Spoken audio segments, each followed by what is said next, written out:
They thought he was dead. Detective Castellanos.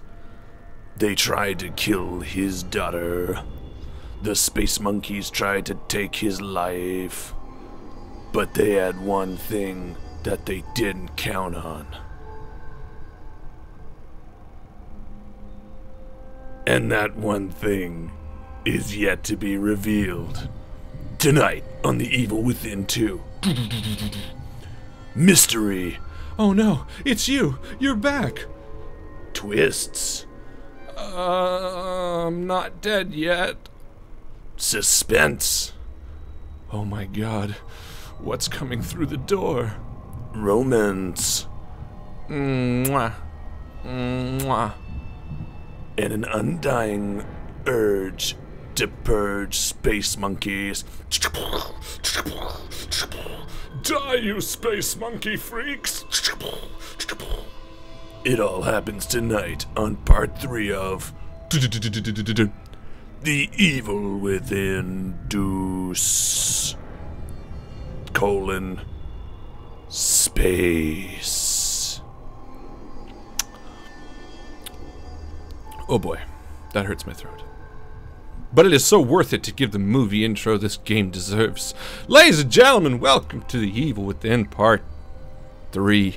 I mean, Evil Within Part 2. The Evil Within 2 Part 3. That's right, this is the third time we've come back to bat for this fantastically brilliant, I'm air quoting and you can't see it, video game? Question mark? Hyphen? The game?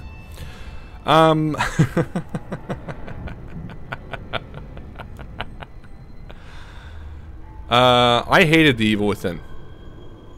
And Aisha and Bob thought it would be funny to buy me the sequel, and we're playing it together because I am nothing if not a gentleman and a scholar. Not a scholar. But I am nothing if not a gentleman. So apparently I'm nothing. Because I'm not really a gentleman. But I decided I'd play it nonetheless. And we're giving it the best run for the money I can possibly give it. And that's by streaming it with you cool cats. Hanging out, having a good time, chit-chatting away. And making sure everybody is feeling pretty good tonight. How's everybody feeling tonight? We got Bjorn, we got Jeff, we got Joe, we got Mike, we got Godpool, we got Jeff again, we got Rin, we got John. We got the whole team. We got Zia. There has to be something in this game he keeps coming back because I am a glutton for punishment. Because I want to be beaten. Flagellated. Is that the word? Flatulated? Flagellated? Flogged. And frankly, I feel like it's deserved. You guys have put the work into paying attention to the really complex Space Monkey story. And I feel like we deserve to find out what the end goal of Detective David Castellanos is. For the record, I don't think his name is David. Pretty sure his last name is Castellanos, though. Castellanos. Cast Iron Anus. So that's where we're at. Hey, Lucas, or Wookish. Welcome, buddy. You should be in bed, but that's cool. Rich, are you on the night shift still? If you are, hello.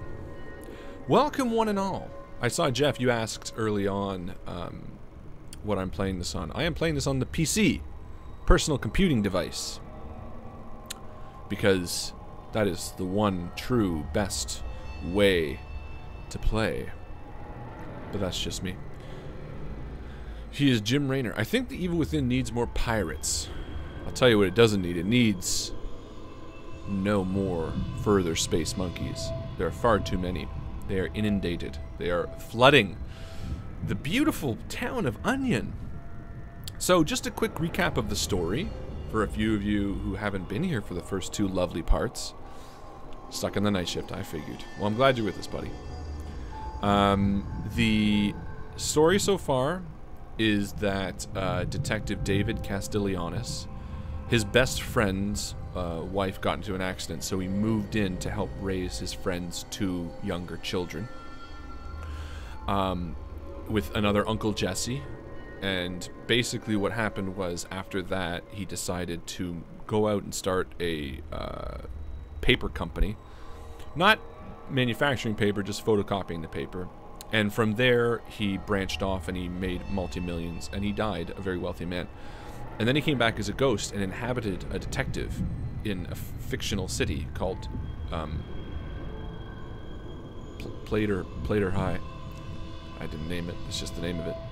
And in basically all these space monkeys from 1964 came back down to Earth. They died, and they were pissed off at humans, and they inhabited the ghosts. I mean, they inhabited as ghosts the, you know, citizens of a nearby town.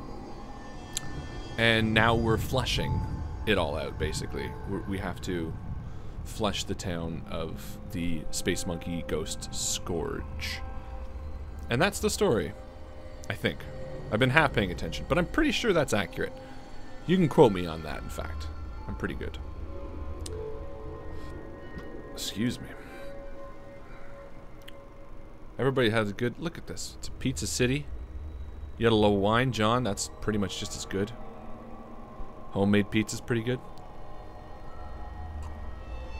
Your dog just came in and was looking at me and said, "Why are you not sleeping? Did you tell your dog that it's because you wanted to hang out with your friends?" Because that's the truth.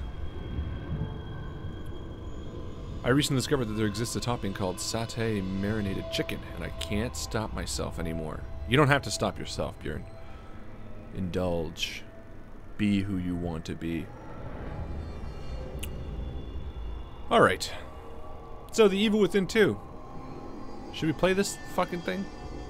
Let's do it. Tonight's gonna get weird.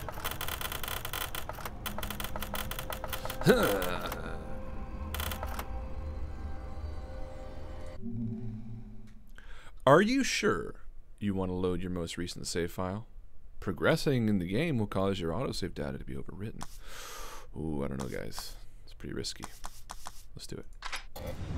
Let's do the only option. Nick says, "Hey, Harlan." Hey, Nick. What's up, buddy?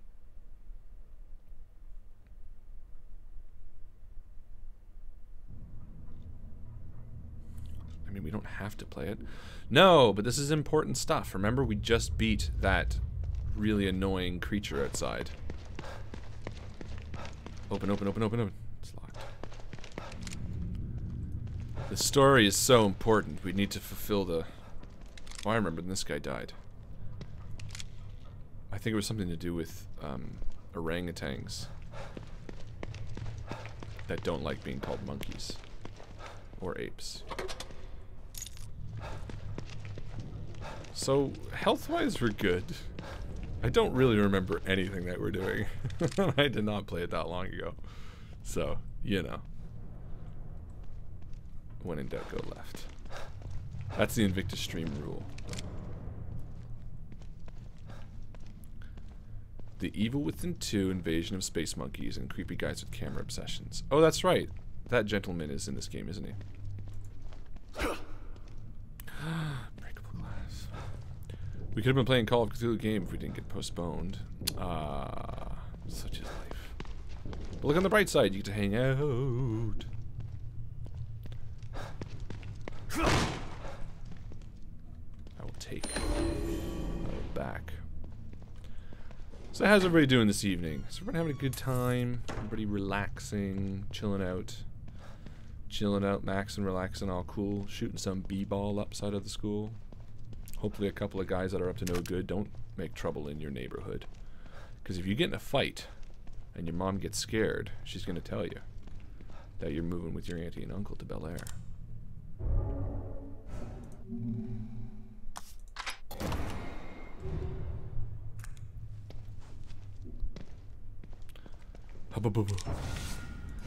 Oh yeah, this whole system that we don't really need to look into right now. Let's kill something. I feel violent. Let's find something to shoot.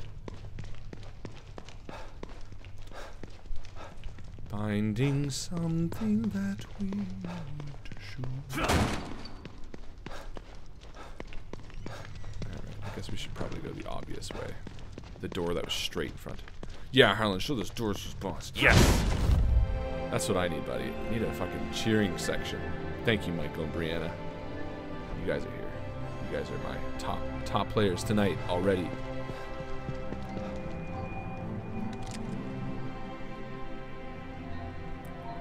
Violence for the sake of violence. That's what I need. Ooh. That's his MO. He's somewhere in here. He's somewhere in here. That's his MO.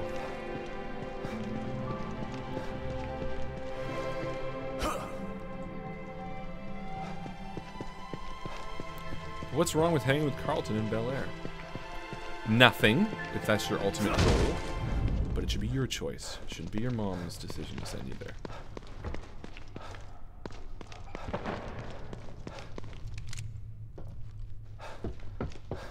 Camera. Oh, isn't this town hall? I think that's where we are.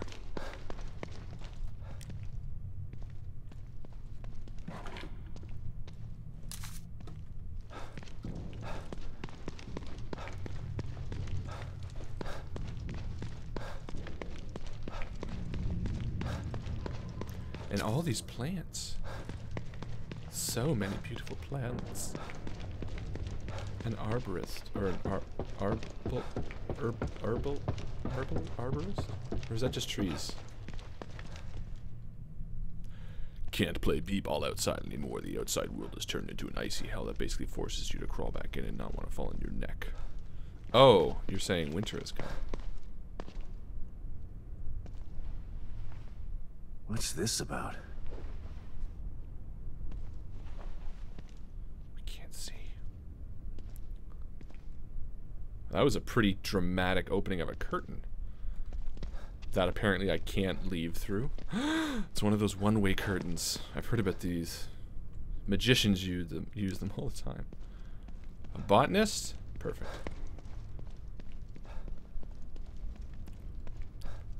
We need more games with destructible terrain. I agree. Something that can just be destroyed.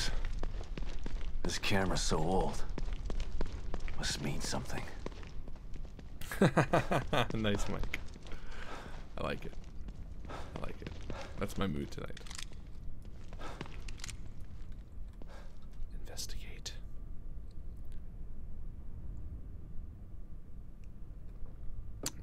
Oh, is that... Those are these flowers? Are we recreating a scene? Okay, so she's wearing a necklace. There are flowers here. Gotta turn her around, I guess. Turn around. Please turn around so I can take your picture. It's a bit of an angle. Big rose is facing to the left. Can I rotate those? Maybe not. But those flowers don't look correct. My God.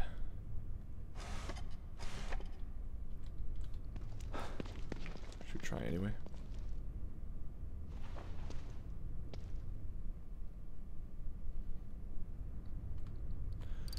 Adjust focus. Take photograph. Oh, God. Somebody should make a curtain that acts like iron, feels like iron, and basically is iron. Fair enough. Creepy mannequins. Got enough of those in Silent Hill downpour. That's not how I chose to open that. I wanted to kick that thing. Kick it! Appreciate the art. Oh. Oh. Who comes up with this stuff? Okay.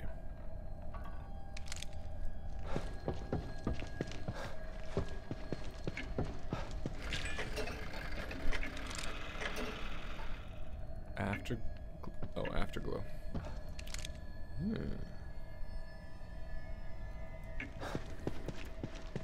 Art.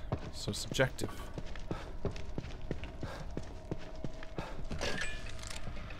Innocent gift.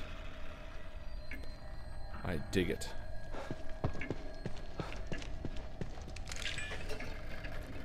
Glory. Oops. Appreciate the art. Fine. As long as it gets me closer to you, I'll play your game. I just did. Now open this door. Glory. Oh.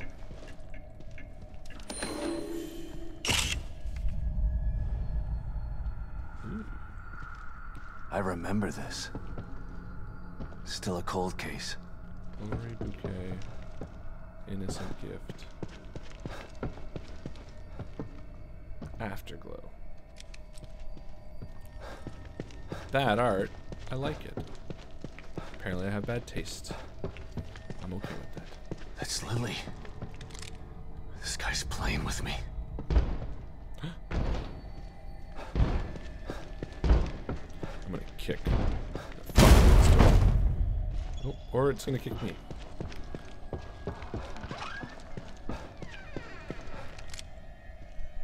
Ooh.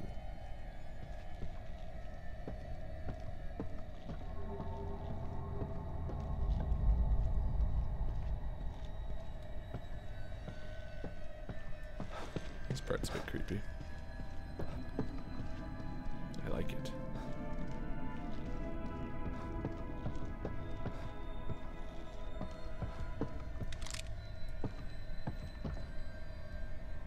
This one is perfect. Naturally so. It is my work, after all. Death preserved on silver nitrate. Like a fly in amber. Beautiful.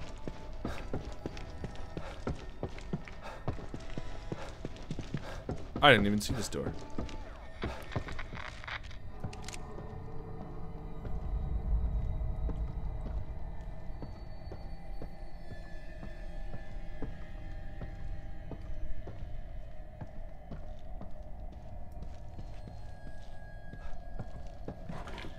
Who would have thought a horror game actually being spooky?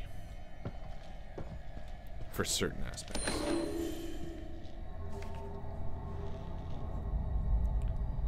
Another one. But what's he after?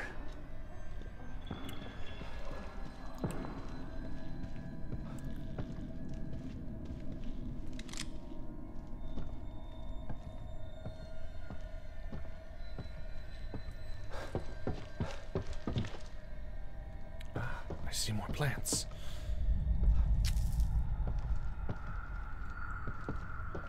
Can you imagine having a vacuum and dust this place? Dustin. Hilarious.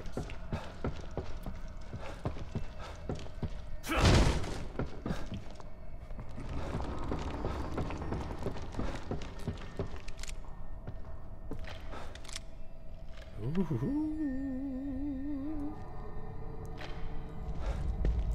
I wonder where the jump scare will come from, don't we all? So how's everyone's weekend so far? It's Friday. Everyone having a good one? Everyone gonna make it a memorable one? I hope so.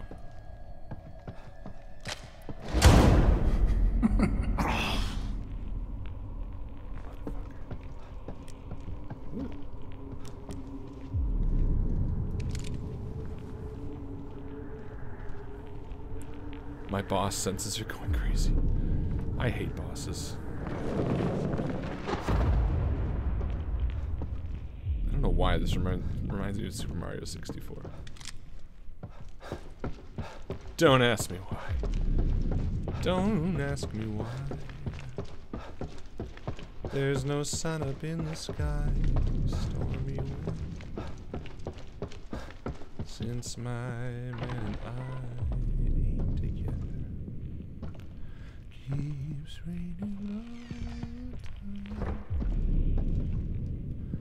Life is fair.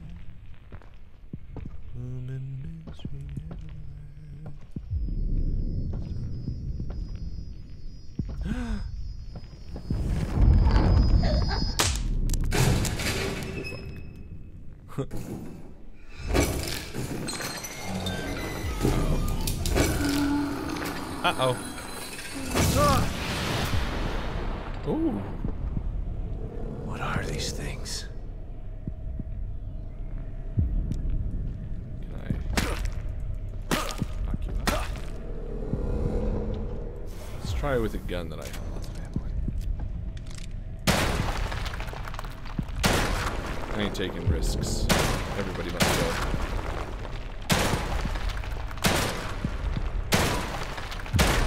This is easy. Watch these all be innocent people. That guy looked sort of innocent. He did sort of have his hands covered in his face. But I've committed to this, so I'm following through.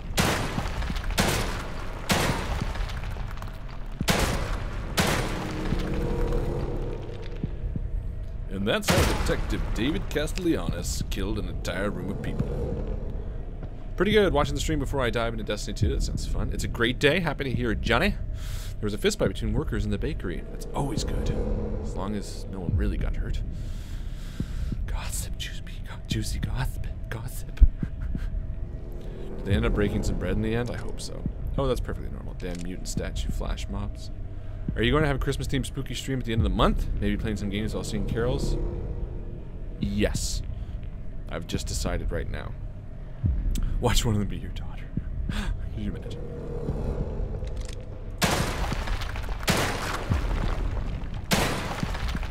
I'm sticking with this. I'm committing to this idea. I feel like they're gonna all start moving and come to life. And I'm just too scared. I think that's everyone's head. Oh, not this guy. Well, I used up all my ammo. I regret nothing. Okay, that guy can live. Maybe that'll be my daughter.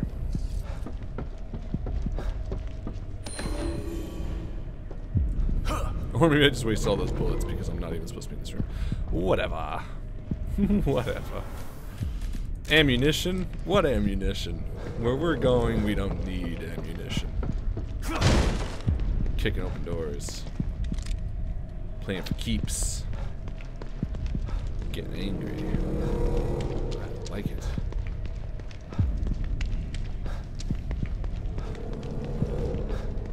Look. Got all the ammo back. We're fine. I think you're right about the boss fight. Because this room looks big. There was a lot of ammo and health here. So let's reload. Yeah, let's do this. This has to be the emitter. Authorization required. Please connect an authorized terminal. Terminal? Must mean this communicator. Why would it mean that? Restart sequence initiated. Why on earth would it mean that?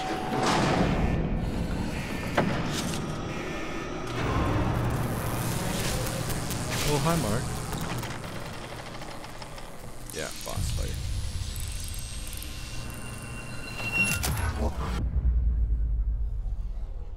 Or slow motion.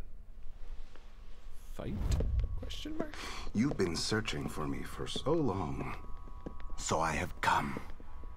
But wait, it's not me you seek, is it? No, it's the girl. I should be offended. But how can I be? You're not the only person who wants her power. There is another, one far more deserving. One who can offer rewards you could never imagine. So sorry, but you've been outbid. Oh no. Fear radiates from you. It's beautiful, but not yet finished. I am Stefano, and now you are my art.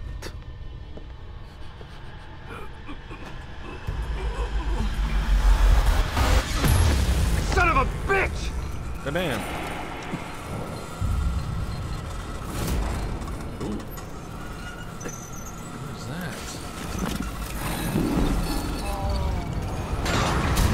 my beautiful Obscura. Oh, wow. Why does Restart that turn sequence. me You gotta on? be kidding me. Sequence will complete in 90 seconds.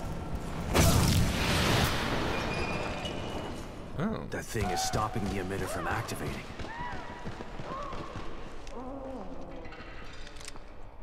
So what's my plan here? Alright, team, what's the plan here? Do we kill it? Is it hunting us?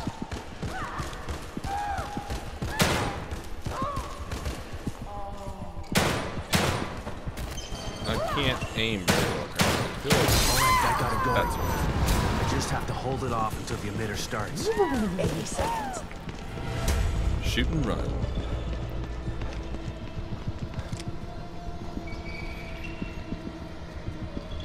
$70 seconds. Yeah, just stay there looking for me, dummy.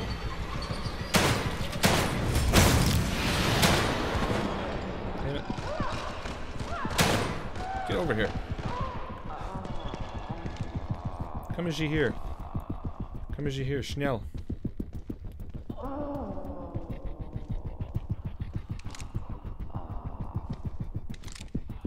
Get. This is moaning she's making is quite nice.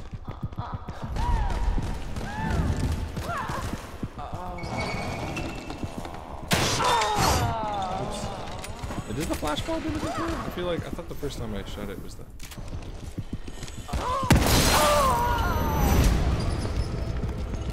60 seconds.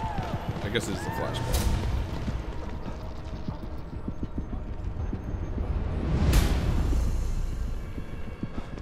Seconds.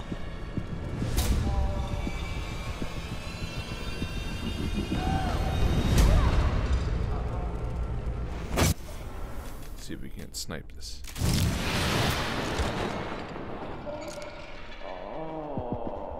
Ah, not loaded. Not that I had a good shot. Always load your pistols, boys and gals. So important.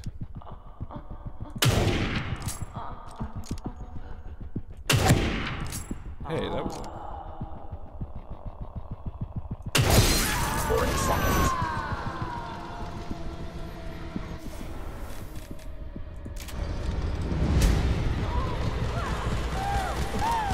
Ah!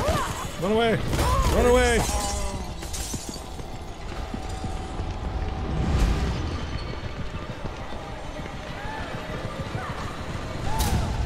Seconds.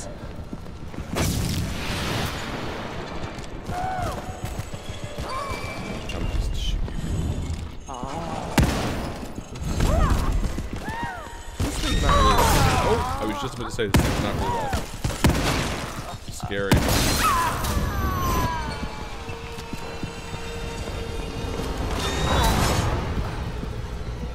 Ten seconds. 9, 8, 7, 6, 5, 4, 3, 2, 1. Stable field emitter.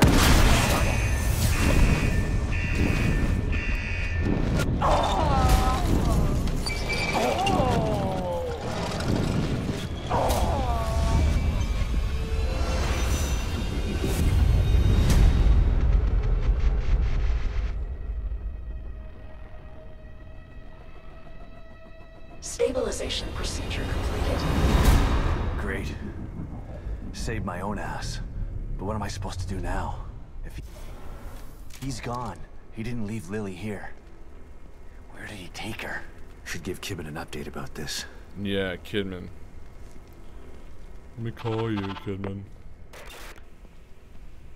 Shit. Maybe I'll get a signal outside. That was a pretty easy boss. No? It didn't even really attack us. It just sort of waited for us to shoot it in the light bulb. Which I'm not against, because frankly I hate boss fights. But, you know.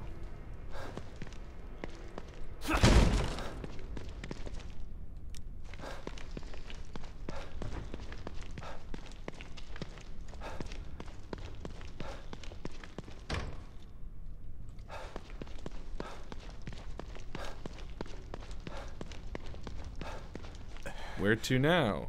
This flower? Botany?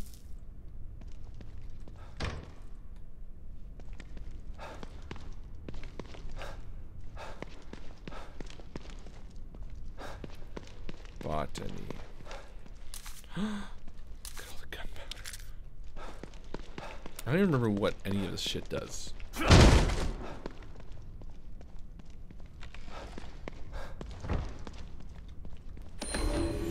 So much fantastic stuff here. Just gonna run around for an hour collecting everything we need. Oh, I guess actually we'll do that. Might as well use one of those.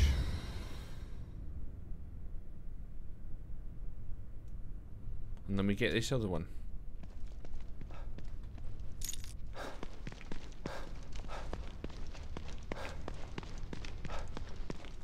Oh, another one, eh? Well, I don't need another one.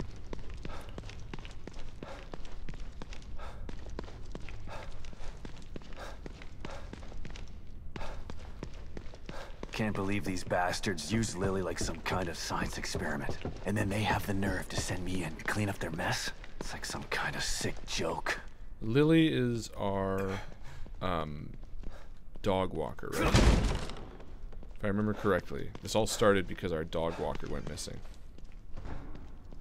Is that it we needed to do? Did I already go in here?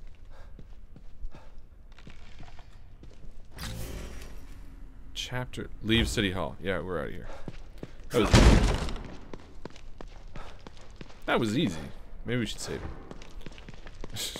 It's like, that's it. We ran in, fucking did that thing, and then that was that.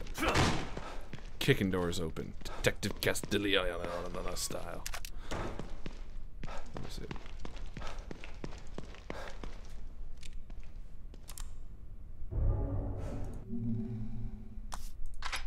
Accept.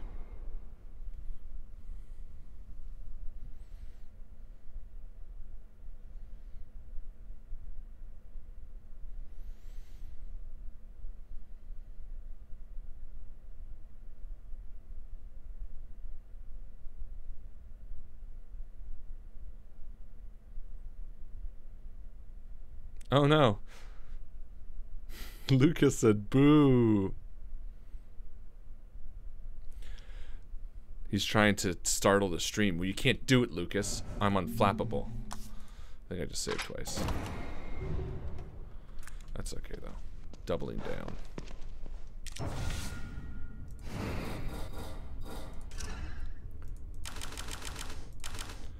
think shotgun's the most important. Let's start with that. And then that's it. I get one bullet.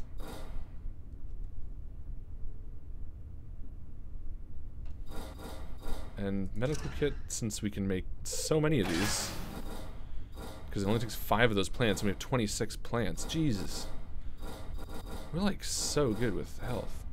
Oh shit! Like Bjorn's now here. Boo! It's Boo.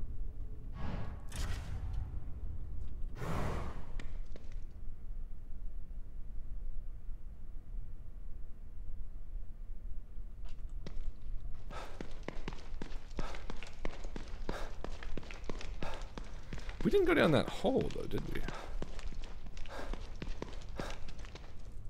Let's go down the hole.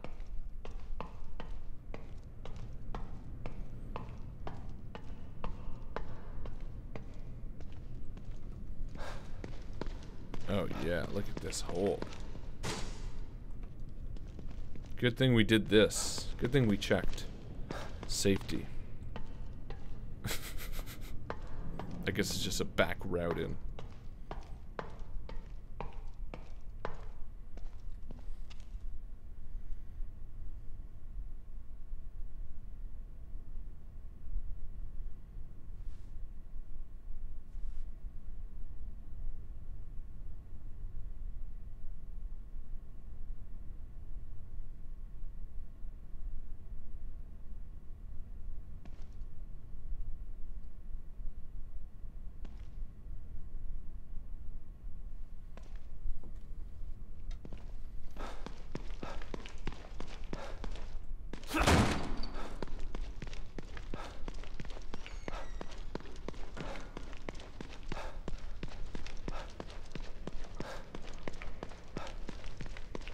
Leave City Hall.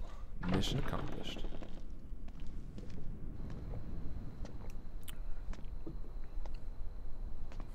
Damn it. Son of a bitch still has Lily. And now I'm back to square one again.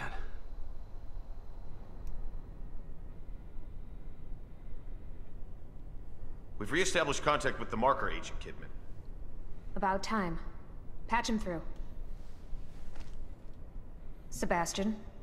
Sebastian! Guys, this is are an you important there? story. Kidman. Oh, good night, Łukasz. Are Nice you all hanging out, right? buddy boy. It's nice to you stop, boy. Loose in here. I turned on the emitter, and that seemed to slow him down. But he got away. And he's got Lily. She must be so scared and alone. Lily. I've got to find her before he does something terrible to her.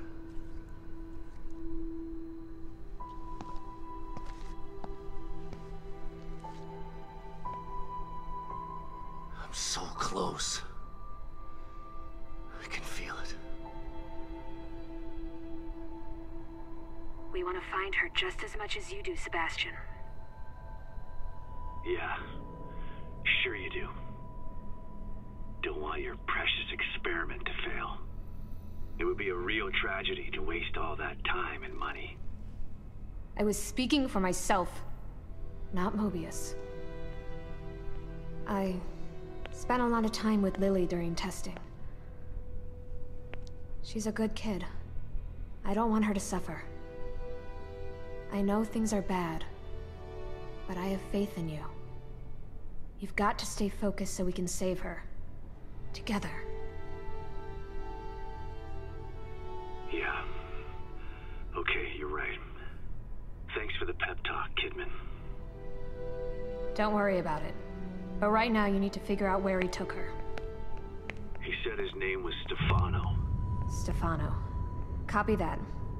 I'll see what I can find out and send it to your room. Okay. In the meantime, I'll check in with O'Neill. See if he can help me locate this psycho. Sounds like a plan.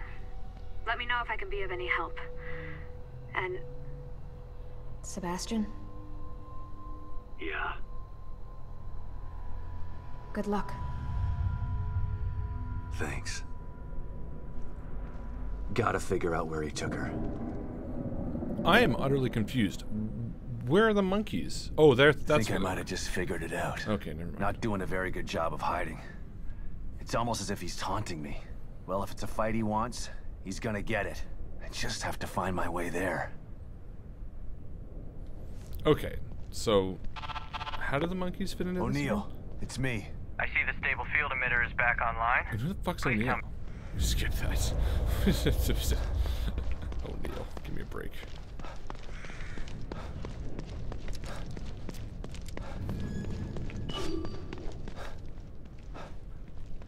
Good old this thing. Let's remember how this works, shall we?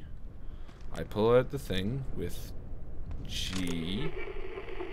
Lock on with R. Another beautiful day. I can't remember the last time it was...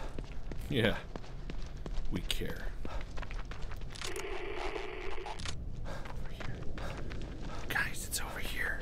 In the tall grass. Oh. A reconnaissance point. This is the good stuff. beautiful day. Another beautiful day. Another beautiful day. I can't remember the last time it was overcast or too cold. Always feels just right. I'm truly blessed to be born and raised in Union. Never left this place. I don't want to. I plan on dying here. Smell that. Smells like spring. The flower beds they planted here are really something, aren't they? Nice. This is a good story, guys. And I'm not, again, I mean, they're being really sort of coy with the monkey stuff, but I kind of appreciate that, you know? Some stories, they spoon feed it to you. They say, this is where you're at. So, you know, that's just the way it is. Boodaloo, boodaloo, boodaloo. That's just the way it is.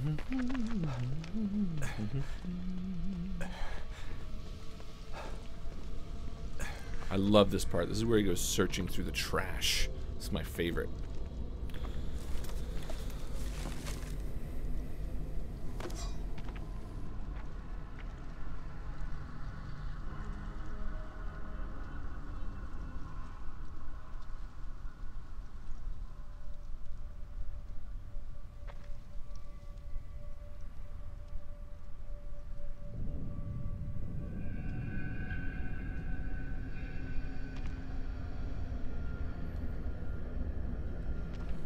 Things will never stay the same. Is that the lyric? I only know it from Community. Because they spoof it.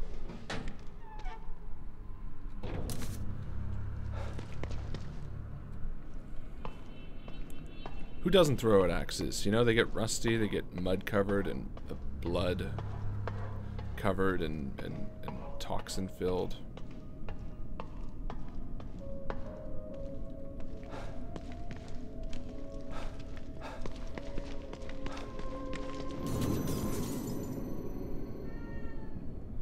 Sebastian's room.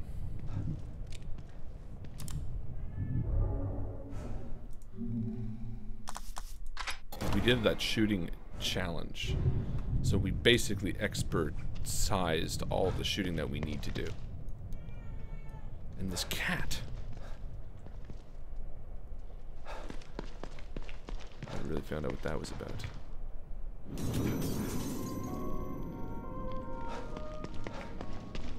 I don't need health. No, don't drink it. I don't need it. Save it. Oh, fuck. Hey, Harlan, you ever heard of an old PC game called Nocturne? I have not heard of that. It's pretty clever, eh? See what I did there?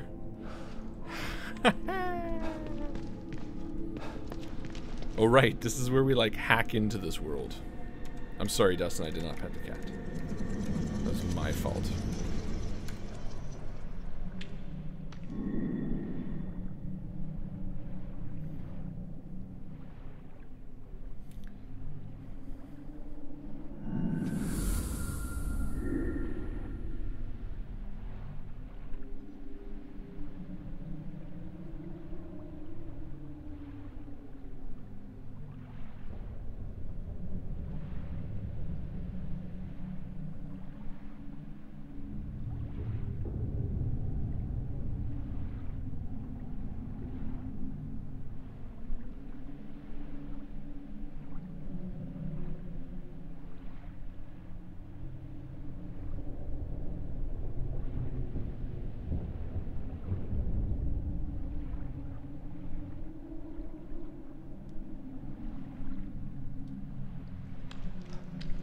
I don't understand how it's not apparent to this guy that this is like inside his mind and why he lets it freak him out so much. Like, he's literally transporting different parts of the world through a computer terminal. Wouldn't you sort of be like, ah, there's not much to worry about. The computer terminal's all good.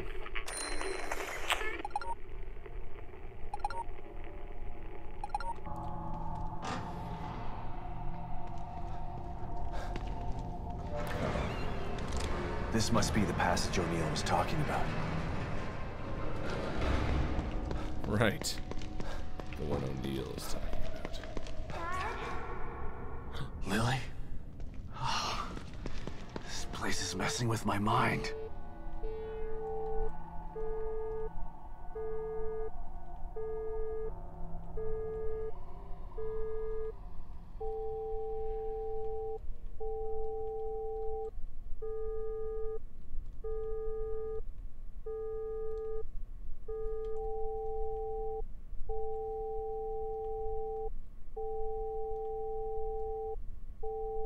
This is such a confusing puzzle. It's not a difficult puzzle, it's just so tough to see where the lines fucking meet up.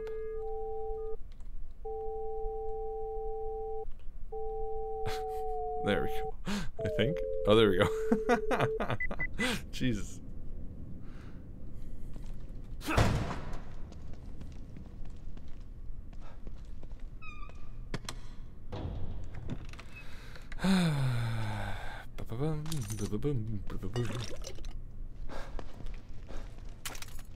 A metal pipe.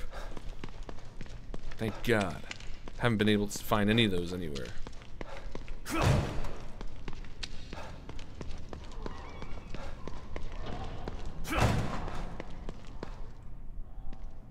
Kick open the door. Kick open the door.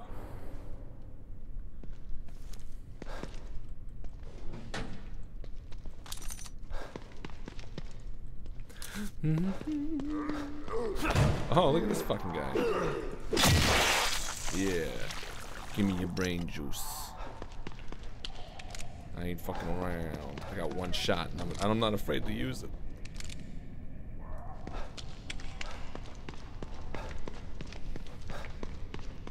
I got one fantastic shot.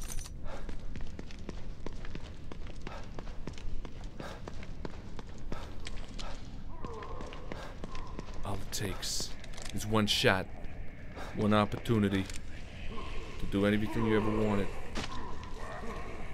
So you're gonna take it, or just let it slip.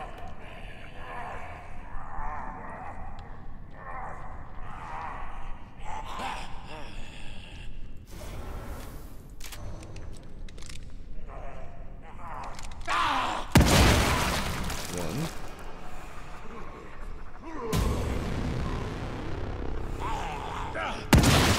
Two.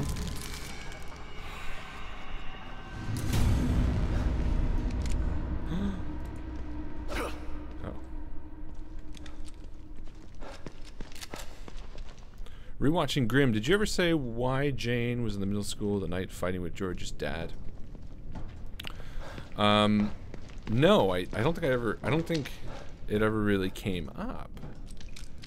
But basically, there's actually a really long explanation to that. So if you want to know, I can sincerely tell you. But there is a reason she was there, and I do remember it. But it's just sort of long, so it'll take a few minutes to explain. But if you want to know, I'll let you know.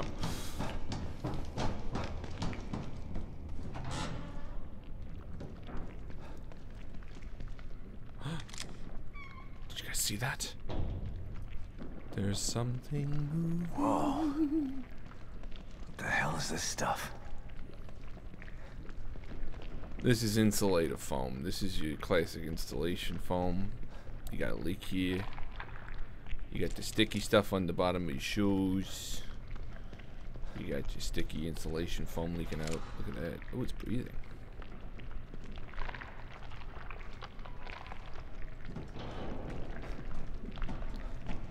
Hold you. Hold you, good job. Yes, tell. Okay, so what was the question? Why was Jane at the school the night of the murder or whatever? I forgot the question. Stop and listen to yourself, Myra.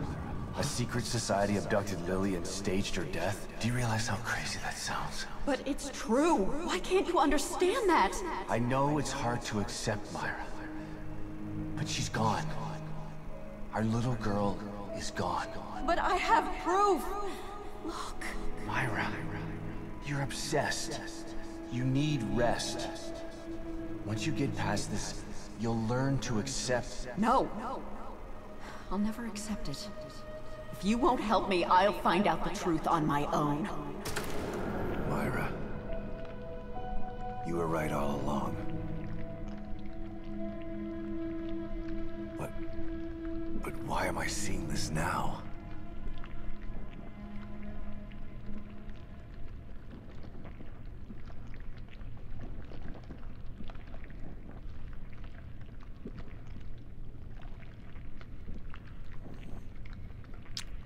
It's your standard wall boils.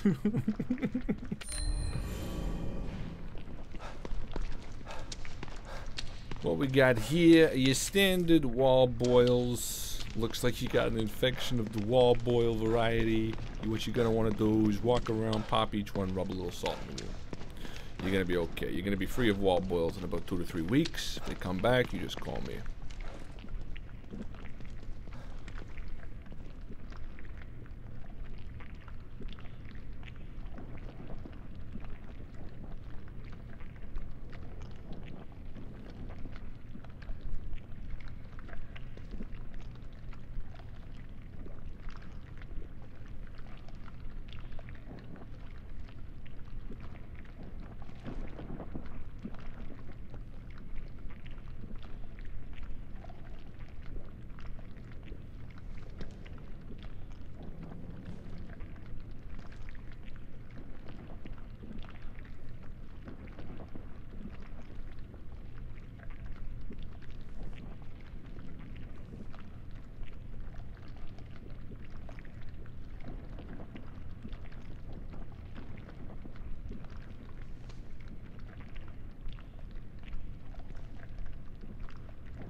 Standard wall boils. Fuck, that's exciting. Alright, so, for anyone who's not aware of what we're talking about with Grimm, you should totally watch the series Grimm, which is a 10-part series that we've done on this channel, and it's really, really cool. So the question was, I believe, why was Jane at the school the night of her murder? Because Georgie's dad ended up having her necklace.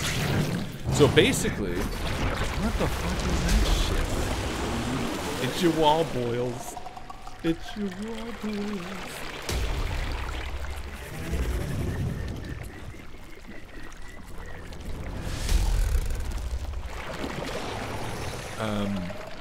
Good God, look at the size of that thing. Maybe I can sneak past it.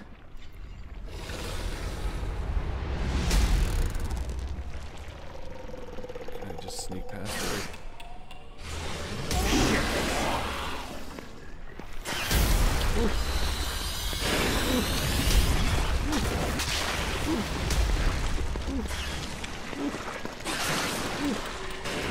Get out of my way. Run away, you wall boils. I gotta get the hell out of here. That's what I'm doing. That's what I'm doing.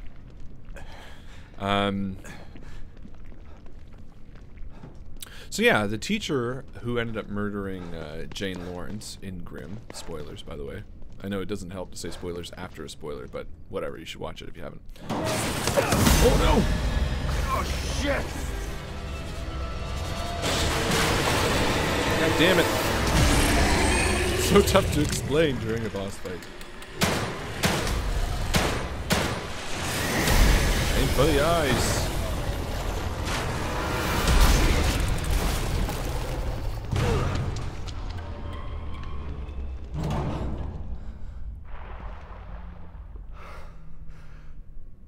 I thought this place was supposed to be fucking stable. It's like the glue from Prey. By the way, Prey, probably my favorite game of this year, or whenever it came out. If you haven't played Prey, it's fucking awesome. I was thinking about this the other day, and I was like, man, I haven't seen a really good, like, I haven't played many good games this year. Obviously, present game excluded. It just it hasn't really felt like a good year for games. But Prey is absolutely fucking fantastic, and I highly recommend it. Okay, so sorry, I gotta fucking focus because I do want to answer your question, Michael and Brandon, because it was a great question. So, the night of Jane's murder, it turns out that she was at the school, and George's dad ended up with her bracelet, and we don't really know why. So basically, Thomas Edwards, who was the history teacher who was sleeping with the young girl, she basically was telling him that she was going to, reveal that she was sleeping with him, and it just would be very, very bad because she was underage, and that's very bad news. So he realized in that point in time that he was going to kill Jane Lawrence, and he was going to do it in the same way as an unnamed murderer was killing children in the town. So he's kind of using it to hide whatever's going. So the night of the murder, he had planned this out very intricately. He invited her to the school, and he told her that he was going to pick her up at the back of the school, knowing that she would swing through it, because he wanted basically someone to see her in some way, shape, or form, so that he could again excuse himself from sort of whatever details might come to light afterwards. So again, it was meant to meet at the school. She arrives at the school looking for, realizing Thomas Edwards' car is not there. She walks in the school being like, what the fuck, where is he?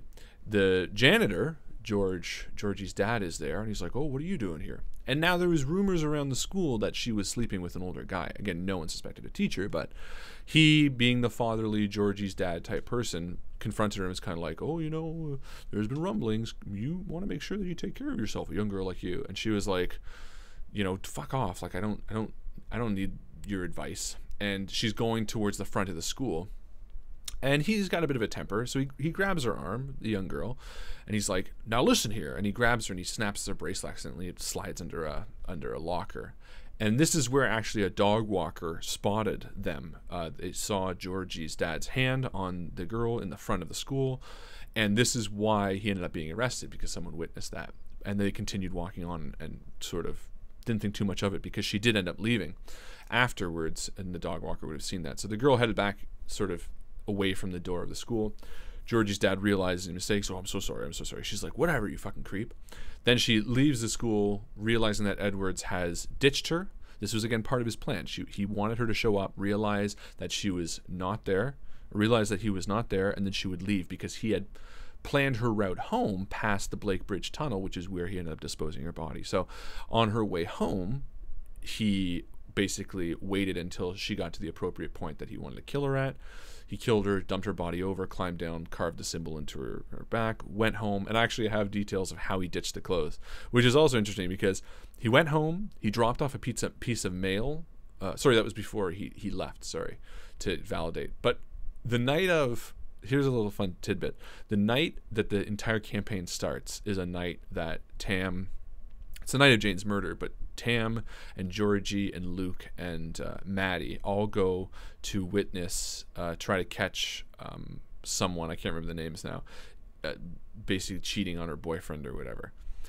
And if they rolled, Jane was pregnant, but I can't remember if Thomas knew that and that's why he killed her. Either way, she was pregnant, and there's a bit of information they get at the beginning, which is a torn piece of paper that is her pregnancy sort of chart or whatever. And I don't think they ever figured that out either. But the night of the first murder, there's a point where they're by the water where they do a listen roll, and they failed. Had they succeeded at that listen roll, what they would have heard is the ice breaking and a sort of kerplunk. And they could have investigated, and it would have changed the entire story. It was very, very interesting. But basically what that was is Mr. Edwards, after murdering Jane, wrapped all of his clothes in a tight little bundle, as long with the murder weapon, which was a steak knife, and tied it to a brick and broke the ice and dropped it into the river. And they wouldn't have necessarily seen it because it was under cover of darkness, but I was fully prepared to let them investigate the sound, see a crack in the ice. If they wanted to, for whatever weird reason, dive down, they would have pulled a bundle of stuff, which would have included the knife and would have included the clothes. So it's funny, if you go back, that first episode, there will be a point in that lakefront scene where I say, okay, give me a listen roll, or a seek roll, I guess it would be, because it's grim. And someone did it and they failed it, and I was like, okay, well, you don't hear anything. But it would have been a very interesting, weird twist had that happened. But anyway, I think that answers your question. I think that was the question. Since we're discussing grim, I need to know, did you write the broken toothbrush into the story with a specific goal? The toothbrush was not specific. Specifically for a goal. It was just because I needed a few odds and sods. Although there were, all of those things had things that they could do.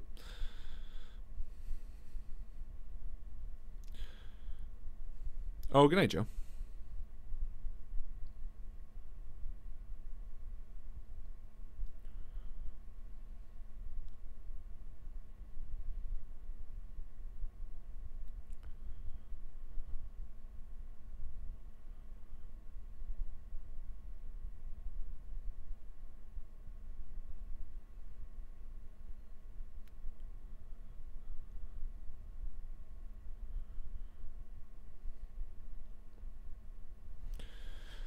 Poor broken toothbrush. Yeah. There were no specific intentions for a lot of those pieces, but they had various uses. Like them using the harp to get the tree to cry was, I think, what they did, or what they could have done. I think that's what they did. But there were a few, yeah, there were a few really cool things that that could have happened. So yeah, no, they did a great job. Any other Grimm questions, I will happily field them. There's like a lot that was missed and a lot that was like subtle, and a lot of good details that I'm excited to go about, as well as any connections, because there's like a fuck ton, a fuck ton of like connections to other campaigns. What would have happened if they plucked the rose? Great question. Okay, so their eyes would have turned to glass and their hair would have turned to fire, I believe. So basically they would have been blind. And here's why. Here's a really fun tidbit. Okay, so there was a specific part they missed of that garden. That garden was called the Garden of Jane. Yeah, actually, I should share this because it was pretty cool. I'll show you guys this. So there was a very specific frame of mind for the garden. It was the Garden of Jane Delaunay, which is a song by Trees, and I used a lot of the lyrics. So basically, there was a lot here that was basically what they did. Poet's voice lingers on, his words hang in the air. The ground you walk upon might as well not be there. I'll take you through my dreams, out into the darkest morning, past the blood-filled streams, which we had. Blood-filled streams, that was around the what the fuck's it called? The willow tree. Into the garden now, through the roses fair. Don't pluck it as you pass, for a fire will consume your hair and your eyes will turn to glass. So that's what would have happened.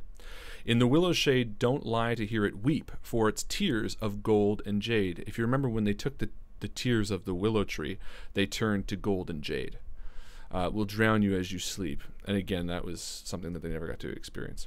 The flow feeds the river. So here's what would have been interesting too. The flow that feeds the river stream is the lifeblood of her lover. So had they followed that stream up into the garden, it would have been the lover of Jane Delaunay, which in this case ended up being Thomas Edwards, although he ended up killing her. So, but all of the subtlety, or all this sort of the complexities within the Grimlands is based on a lot of music, and all of the titles of each of the Grimm games is a folk song.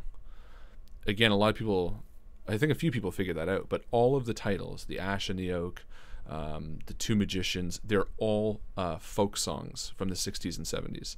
Traditional as well. I think some of them even go older than there. But like the Death of Queen Jane is a very, very famous one. So music heavily inspired a lot of it, which was interesting. But the story about the boogeyman's past in the village where people didn't want him around, wasn't that from a story you posted like a long time ago? I thought for sure there was an old short story, but I have to be able to find it again. Yes, you are also true. So basically, for those, again, this is just going to be like a Grimm, behind the scenes Grimm. Oh look, we're live right now.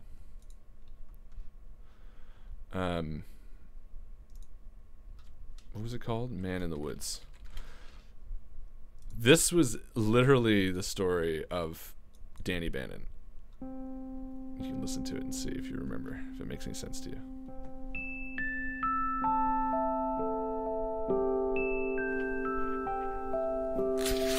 Once upon a time in the dark woods of Riven there lived a man. He was unlike other people, different than the villagers who occupied the nearby town. Instead, he chose to travel deep within the dark woods, past the swamps and ancient willow trees, to build a small hovel for himself, a place to quietly live out the rest of his days.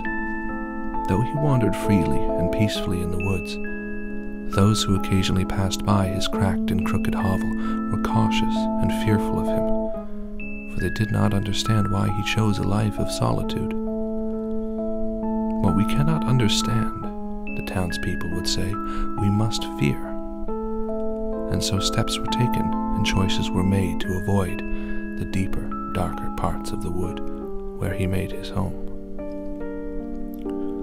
This did not concern the man, for he longed for a quiet life of peaceful solitude, and the townspeople were constant distractions from the simple life he had come here to seek.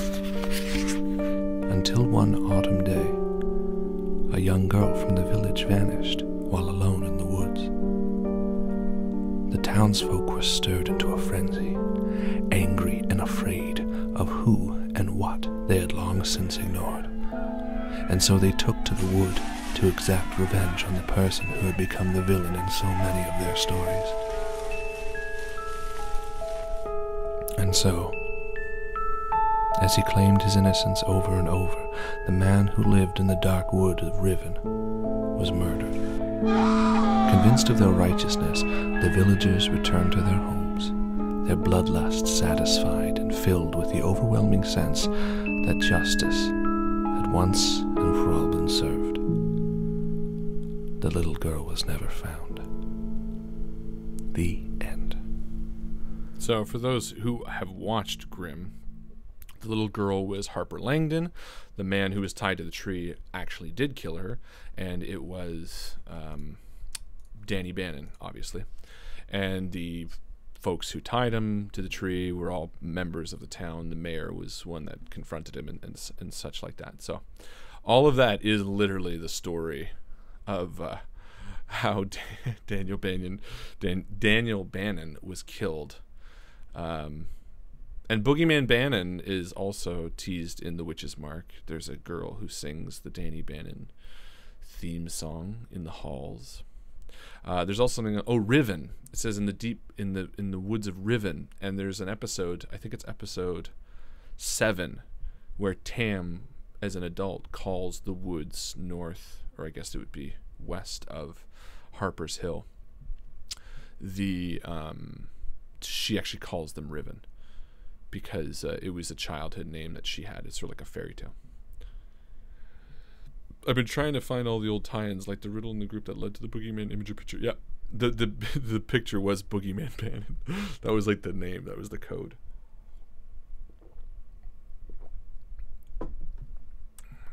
So yeah, lots of tie-ins, and there's like so many more. It's stupid. There's like so many more. It's stupid. I don't even remember half of them. Oh, Danny Bannon in the Asylum. Oh, Danny Bannon, the Xylem's falling. But yeah, there was like a chick and she was like, Danny Bannon's coming for you. There's a few people that sang that. I forget where else. A lot ties into Witch's Mark. And for anyone who didn't see The Witch's Mark, the entire plot of Witch's Mark is what is the story of who the little blackbird is. The blackbird at the end of Grimm is the main girl from Witch's Mark. Whoever's been here was gathering and data Teddy Kane is from Witch's Mark, and that's just so they're sending independent contractors now? That means things aren't improving. Have you found any other What team would have members? happened if they actually looked at the Witch's Mark issue the only one I found later alive in the is game? O'Neill. Oh, like the actual He was comic alive? story? The big, and I think he's running. That means we dog, Would but in this reveal more case, like connections. this, You're psychopath, but they don't care. Can you think of? Yeah. Then maybe destroying. I'll keep that. He's holding. Right. Let's pair. I'll review. I still regard. Feel free to. I don't need to talk to you. I don't need to talk to you. Oh, that's safe. That's the safe thing. He's locked it, so you know it's safe.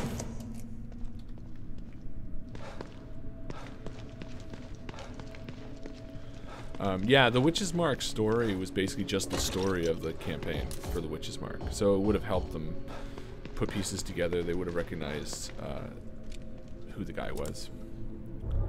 Did the box from the Witch's Mark show up again in Grimm? What box is that? The weird one that got to live in the office and they couldn't open. Oh.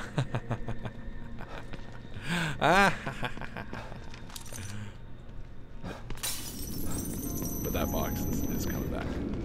That box is part of a much larger story. Even larger than this. That box, if you remember, if you recall, at the end of the game, the young boy opened and there was a stone inside of it. And he was kind of like, what the fuck? Boring stone. Yeah, egg-shaped stone. Well, that stone is part of a series of stones that, well, if you remember, there's two plots to Witch's Mark. There's the main plot of the girl, and then there's the sort of subplot about what actually gets taken from the train. If you remember Witch's Mark, it all starts off at a train station, and a guy who has a briefcase chained to his hand gets like viciously murdered, and whatever was in his hand gets like taken off. And later, when they're looking for the girl, you might remember that there's a guy like burnt to a crisp, and there's a briefcase with a hole burnt into it. And basically, these are pieces. There are 3 of them. 3 stones. Very powerful stones.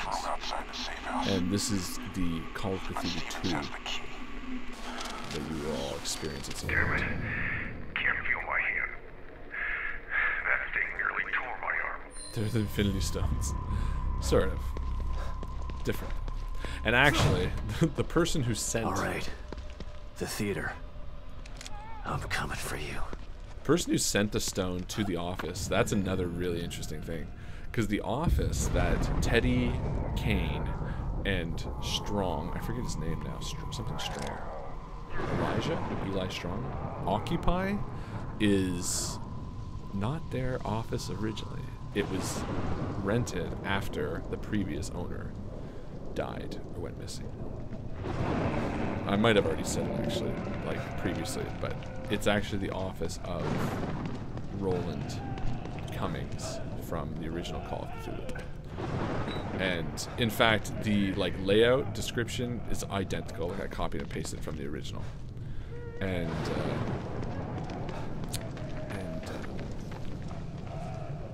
what else is the same to it?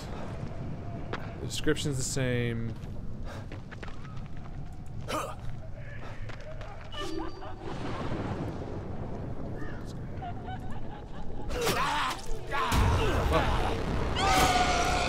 Oh shit! Run away! Got no stamina. Yeah, the detective from Call of Cthulhu is the guy who was the original owner of the office there. And the same characters, basically.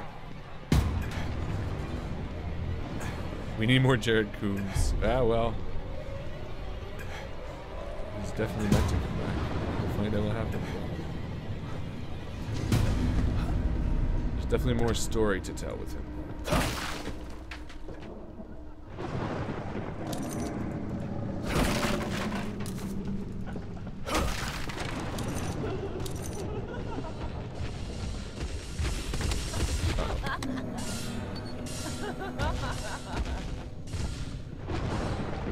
Somebody sounds... What the fuck? That thing? We already killed that thing. Why is it back?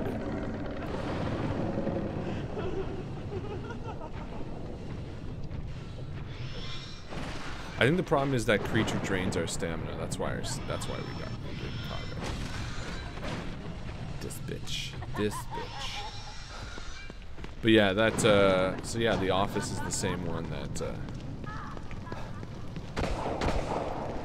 Teddy and whatever had. Sounds like someone's in trouble.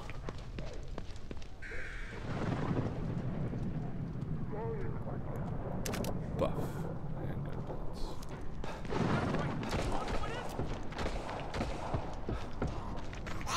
Damn, he's gonna get mobbed.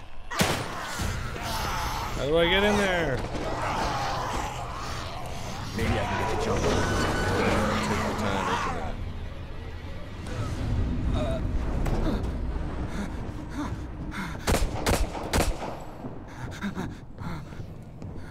Hey, you over there! You gotta help me! You gotta help me out. I gotta do shit.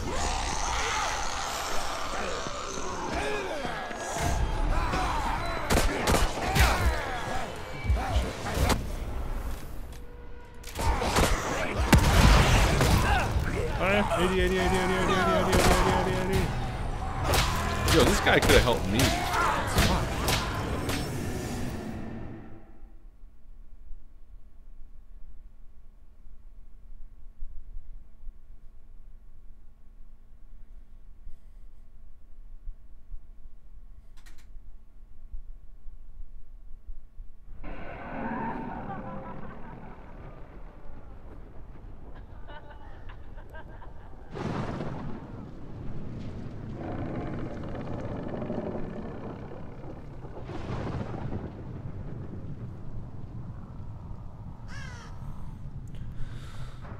I forgot, did Jarrett die, or is he also trapped in the Dreamland sphere? Nope, Jarrett's alive and well. In fact, he's been very busy in the last few years. I've written a whole sub-story about what's going on. Damn, he's gonna get mobbed. It's very interesting. Okay, maybe I don't help this guy. It's, frankly, he's sort of a perfect distraction. Maybe I can get the jump on them. Oh, I see. I should have waited because I can sneak.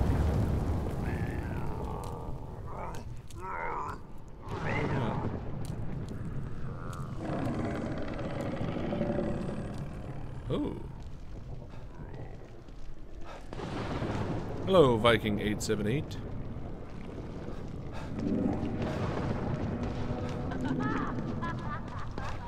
Yeah, Jared survived. It was Frank Underhill, Justin's character. Oh shit. That did not survive. Or rather, he was left in the Dreamlands.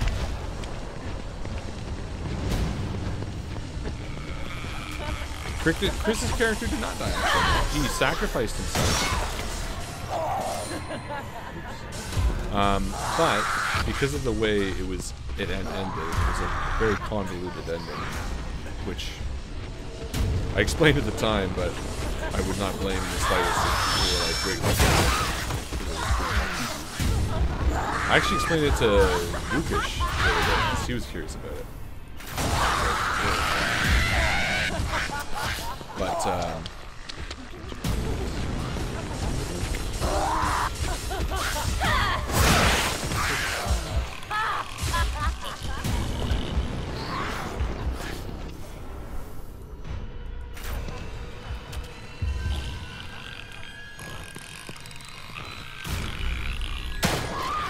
oh, these chicks.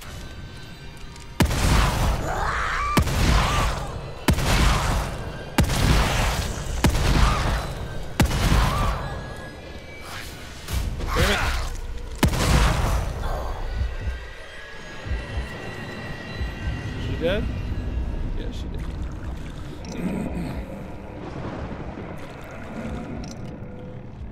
But, yeah. All of that I was saying.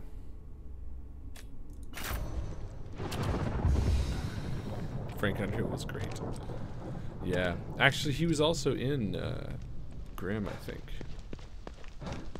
No, I'm trying to remember. No, maybe they never got to him, actually. They were supposed to, but I don't think they got that far.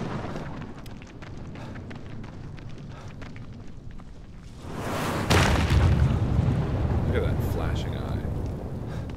It's see me. It's see me.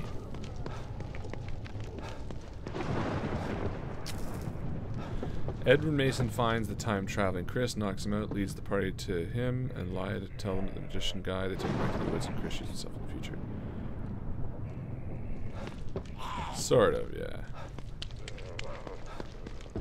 Actually, let me read that again. Edward Mason finds the time-traveling Chris and knocks him out, leads the party to him, and lies to them that he was the magician They take him to the woods and Chris shoots himself from the future. Yes, sort of.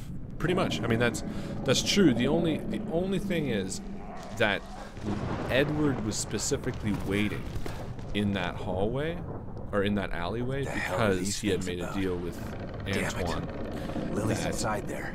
Basically, Antoine had this incantation that he was going to be opening a portal in the future, and it's super convoluted. Basically, it's like this. You did not appreciate. Respect art, huh? Time to put Hoffman's theory to the test. Skip. Super convoluted, but basically it's like this. Antoine and Edward are the bad guys. Antoine's the master. Edward is his, like, underling. Antoine, this, like, 600-year-old guy, is like, I have an incantation. I can open a portal and send a troublemaker back to a specific date and time, and you can execute them. It's the perfect crime. You know, we don't have to worry about any messiness, and it's completely absolute. So Edward and Antoine basically decide on a date and time and organize a way for that person to be killed. Doesn't really matter how. Edward is sort of just being lavish and clever, and he's like, oh, I know, I'll have them execute him in the woods and blah, blah, blah, blah, blah, blah. So Edward is waiting in the alleyway, and in the future, or the present, I guess, it's Chris who goes through the portal. Now, Chris was the clever one and got Shub Niggurath absorbed into him because it can only be killed by his own hand, and da-da-da-da-da, so he's the one who jumps through. So, ironically, their very convoluted plan was their also undoing. Had anyone else gone through that portal, had Shub Niggurath not been in Chris when he went through that portal, had anyone else killed the person kneeling in the woods, it would have failed. But the fact that Chris pulled the trigger, the fact that Chris took the creature into his body, and the fact that Chris went through the portal, it sort of used their own plan to kill them. It was their own mental. Yeah, it was already planned. I just skipped that part. I really liked that ending. Yeah, perfect. Well, there you go. Then you knew it. Then maybe it wasn't too confusing. To me, it felt very a nice little, neat little package. Something that we wanted to do from the beginning. Or something I wanted to do from the beginning. Where I was like...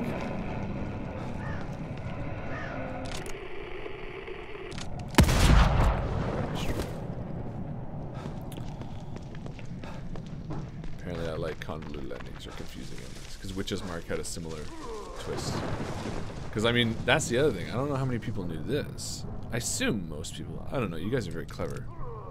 But sometimes I feel like maybe I'm not obvious enough about certain things. But, like, the opening of the last 3 parts of Grimm opened with a passage. And it was basically like she's running through the woods. He's hot on her trail.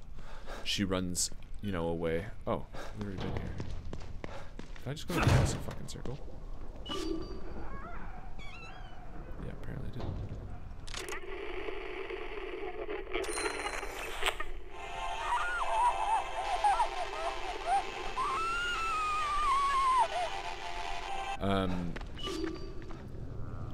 Yeah, Henry had to be the one to kill Henry, otherwise everything would have been for nothing. Exactly.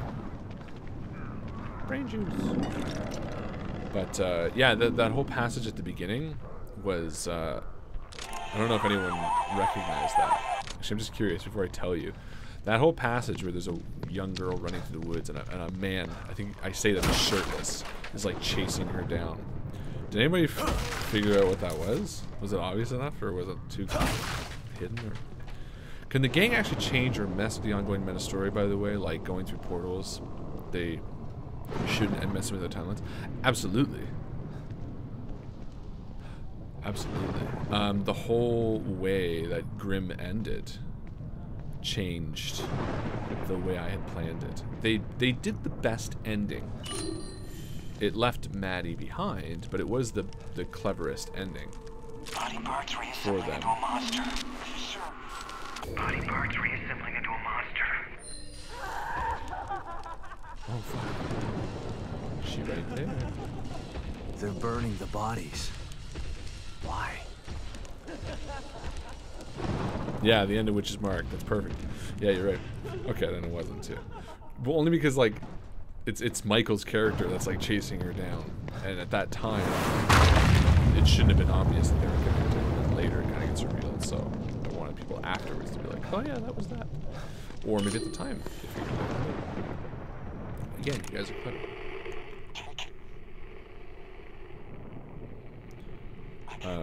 But yeah, they absolutely can. The way Grimm ended messed up a lot because I wanted to end it back on the shore as I had originally planned the night of the deal with the Gray Man. Shit!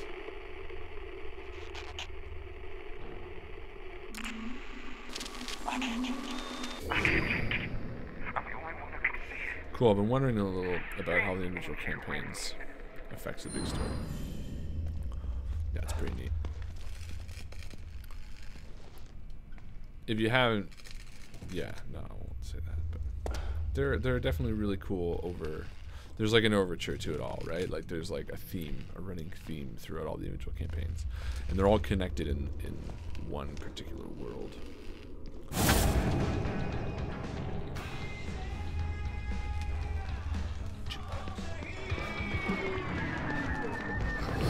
Oh shit.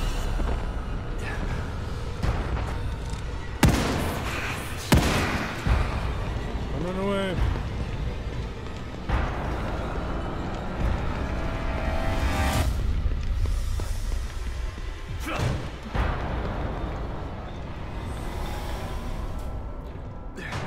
Shit. I've basically given up on the meta story. I'm too lazy. The meta story is the most rewarding. That's where you get to find out all the intricate shit. See how it fits. This chick's freaky as shit. Basically, Harlan planned on the neutral ending. Yeah, I totally did. Where is he going? Because I honestly didn't think that they would have gotten the. I didn't think they would have killed the bird. I figured. What the hell is that thing? What's her name? Tam would have been like, no, but they were like, fuck this bird. I was like, okay. Figured they would have been more, whatever. Is it just me? Is it just you playing the meta story, by the way, or are you guys in on it? I assume they have to be since they're running their own campaigns. The main meta story, no, that's just me. But like every once in a while, we'll have conversations, and I'll be like, hey, that's me from back then. I'll be like, yo, we should include this. And only because it's really tough, and we don't see each other enough outside of Wednesday to figure out the meta story at the same time. It's just easier for one person to be like, something weird about this room. You know, so and so. Something I'm not seeing. For instance, here's a little thing that you probably didn't know, but if you've seen Feng Shui, you might notice when we went to the other world, there was a big tower. And we went into the tower, and there was like underhalls, and like, remember, everything was rusted and stuff like that. That wind was the Iron Wind, and that tower was the same tower that Geom Kittrick inhabited in the Numenera campaign. So there's a little bit of a for you. By the end, Tam was kind of hard, which was actually perfect. Listen, there's one question that I've asked that I sort of mentioned before, and a few people were like, "Oh, cool." Okay, so what we know about, but I don't think anyone knows the answer. I know the answer. Chris knows the answer. But here's the real question: if you've seen Grimm, this is a question about Grimm. The whole thing starts with Grimm. Basically, on the night of Luke's death, Luke is going to kill himself, and the kids run across a log. It breaks. Georgie and Maddie die, and Tam washes up on the shore alive. The Gray Man comes up to her and says, I will give you a choice. You can, stay here. You can let Luke die. You can let these two people die. Or you can leave, never come back, and I will bring them back. And the one question that I was surprised that no one asked was why? Why the fuck does this guy give a shit about any of this? Why the fuck does some nameless Gray Man show up on a beach and care? And he says, I like you, Tam. And that's it. And no one really pushed it. It's like, well, people like Tam, and that's it. There is a reason he did that. There is a reason that he basically gave one person a choice on that night. It's interesting. It's just interesting. Oh, game volume's go loud? And hopefully, if I get to tell the whole story the way I want to tell it, You're gonna find out one day exactly why. But for the most part, it's not gonna be too. It's gonna be a nice slow build. I guess it makes more fun than the others as well when they finally find things out. Well, that's the thing too, right? Because with all the effort I'm putting into it, I still like to twist them a little bit. Because Tam is the magic kid? Maybe. Maybe. I just figured Tam was an Eldritch Abomination Fairy. Yeah, but why would the guy want her out?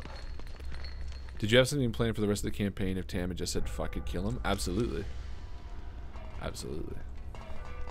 The gifts to the tree? No. No, this guy is there on a certain night in a certain time for a certain reason, and he wants to get Tam out of a city, because really that's all it's about. The others are dead, right? The other kids are dead, so he makes a deal to one person, one little girl. There's obviously a reason behind it.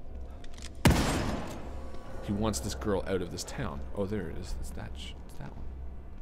Is that the one right next to it? Yeah, maybe I have to. This was the one, right?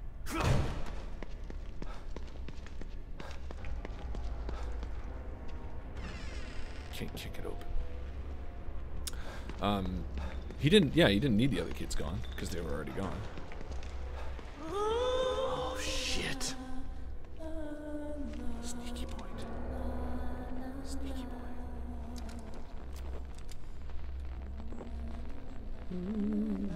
Maybe if I crouch, you won't see me. Perfect. Oh, that's the door. Which door is that? Probably not the one closest to. No, so the one right there. The one that she's by right now. Because she's special. Yeah, because she's special, but like, why, right? The still question is like, why? You'll find out. I mean, you don't know the answer now. There's just not enough information, but I was just surprised that no one was more curious as to why this person cared that this girl was out of Harper's Hill. Was it a setup to prepare them for their encounter with DB later? What the hell was that all about? Grander than that. So is that all a dream? Though I do hope the Invictus Chronicles come out in a book form one day, so it's all available in a handy package. Me too. She has the imagination, the interest. She could totally be one of the people that would prevent all the bad stuff. She could be someone who promoted the bad stuff, yeah? Or who stopped the bad stuff. But, yeah, it's fun. This is something that I worked with Chris towards as well, by the way. It wasn't just like a random thing. I was like, oh, by the way. It was like, hey, so here's what I'm thinking. This is what's going to happen with Tam. Something special about this girl. She's related to one of the witches, at least. Yes, that is true. But that's not. This is definitely more of its own main storyline. Like the Tam Gray Man scenario ties into the stones of Call of Duty. It's definitely more of the large story that is unfolding, which is very fun. And there are small relations. So a lot of people caught the relation between Joe's character and Roland Cummings, because she has the lighter. This too shall pass, which was the lighter given to her father. And her father is somebody. So, lots of stuff going on.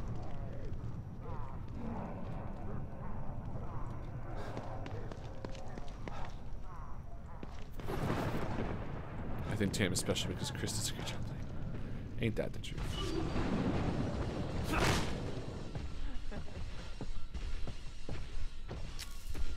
Since the scope of the story is as big, is there one big bad or multiple? Yeah, there is one big bad. There is one big bad. Which I'm excited about.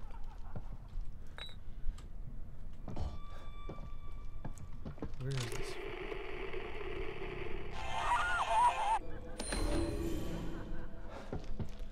The bag keeps churning.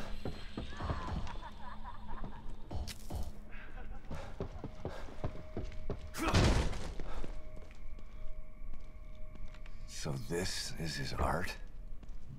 It's just a photo.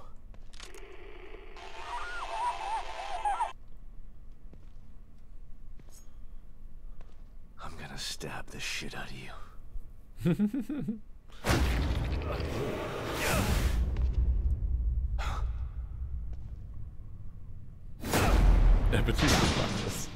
He's the big bad. You're right. I really enjoyed the whole party chemistry of the original Call of Cthulhu, which is why my favorite story in the Call of Cthulhu. I totally agree. Shit. It's definitely locked. Definitely fun. Gotta find a key or something.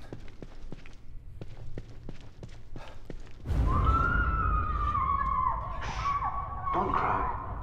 You're becoming art. You shall be part of my obscura. Tam got the marbles for a special occasion, neither birthday nor Christmas. Are they tied into the special day for the Grey Man? No. Less malleable than clay, softer than marble. It really is the perfect medium. There's something about Tam that the Grey Man fears.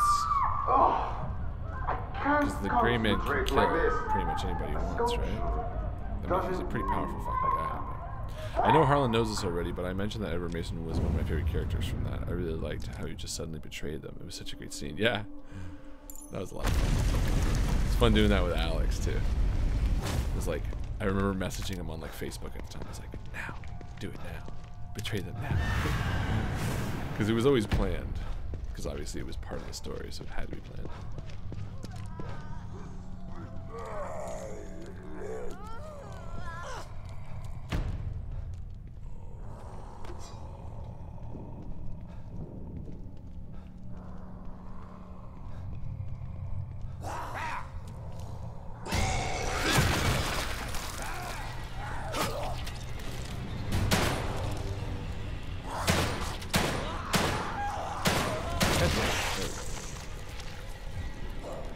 Really shook up the team. Yeah. It was really good. The role playing in that first campaign was really good too.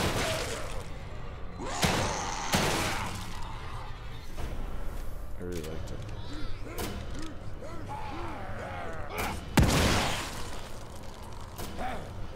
Oh, empty.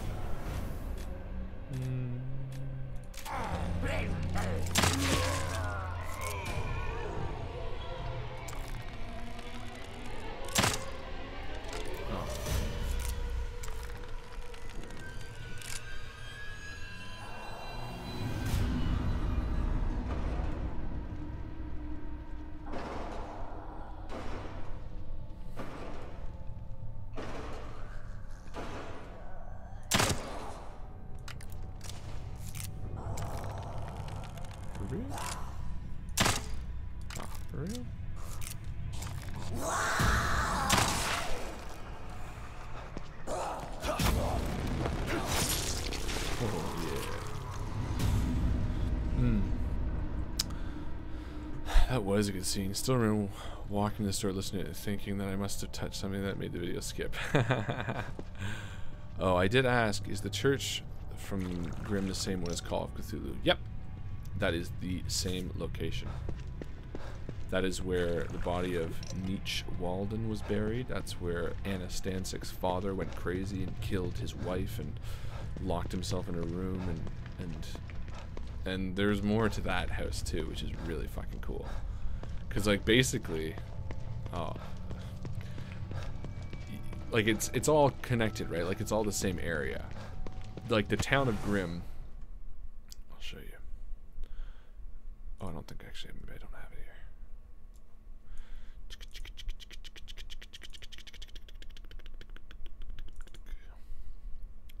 Yeah, like okay, so this is Harper's Hill, right? This is what you've seen of Harper's Hill a lot. And we have the police station, and you have the houses and blah, blah, blah, blah, blah. And you have the boathouse where they first listened in on so-and-so, and up here is the Blake Bridge Tunnel where Jane died. And here's Harper's Middle School. And this dotted line is the way that they get to the clubhouse, right? So they're like...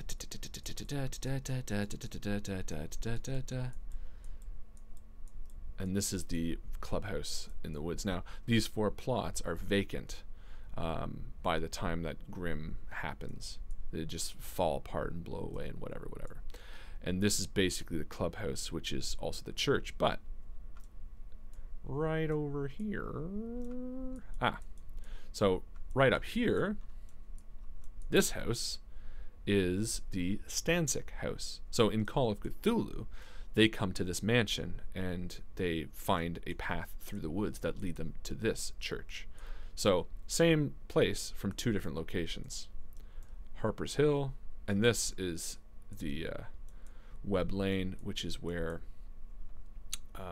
the barn is. The barn is used in The Witch's Mark, as well as Grimm, as well as something else the barn is used in. Now I forget. But like, for instance, and this is where Harper's Tree is. So in The Witch's Mark, this is just a plot of land because it actually consists of a field and cornfield. I never really drew it out, but basically the barn is here. And at the end of The Witch's Mark, Elijah chases the young Mary through the woods here. She runs here, and it's about 50 years before Harper's Hill really is kind of come to fruition. So all of this is still vacant. She runs right up to this tree, and this is the tree she kills herself at. And at that point, it's just on top of a hill. These are connected. And funnily enough, Webb Lane, Webb is the last name of the girl in Call of Cthulhu 1 as well, who owns the cafe just north of it. And again, it's a lot to explain, but rewatching Call of Cthulhu, you can see the video a few times playing with Alex, his sudden yet inevitable betrayal of Facebook chat. Yeah. You may need to lower the volume of the only sound effects since they're way louder than everything else, the gunshots, etc. Sure. I also discovered that story at such a time in my life that I could really sink myself in the story. I spent a lot of time speculating about it. Well, there's lots to speculate. There's still lots that was unknown about what happened. Nice looking map. It's pretty cool, eh? Is the Stancic house still standing today in 2017? Well, you're just gonna have to find out. You're just gonna have to find out. But the other cool thing about the Stancic house, that's what I was gonna say. So, you know, after Call of Cthulhu, there was still a lot of living going on, and Anna went home. There's a really fun little tidbit, if you've watched The Witch's Mark, where Mary has the necklace that Anna's mother wore. Oh, my phone is pretty loud. Let me just do this. That should be better. Anna's... Am I tapping something here? Yeah. Mary had the necklace that Anna's mother wore. And that asks a few questions. One, why did she have the necklace back? Secondly, why did Mary have it? And there's like a whole sub-story to that too, where it all makes sense. I'm using the whole Call of Cthulhu that Harlan wrote as a story inspiration for my police murder campaign I'm currently writing. Sweet. Yeah, you have to let us know when you finish, for sure. I want to hear about it. Well, there it is. Uh-oh. Box back. Ooh. What? I crouched under that thing.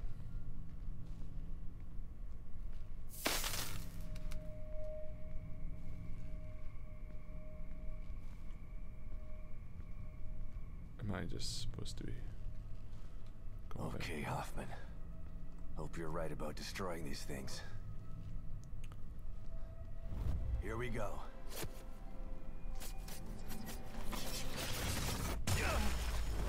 Boss fight. Oh, no, good.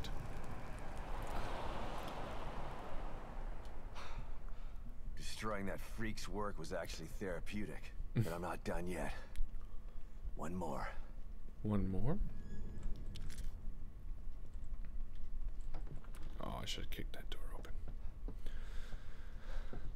But yeah, lots of world, lots of there's sort of like two principles. There's like the darker world and there's like the lighter side of it. Like the strange is also all connected, but obviously it's like way less story intensive. It's just sort of like more fun.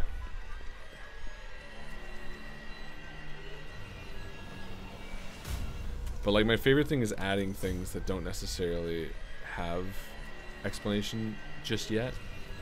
Sort of like really fun to like have someone brush by a character that I know is like a character and just keep them there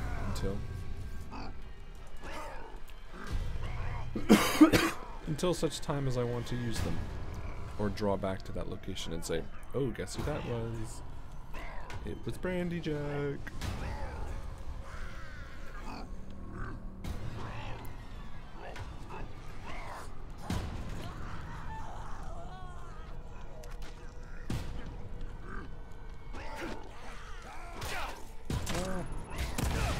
Oh shit.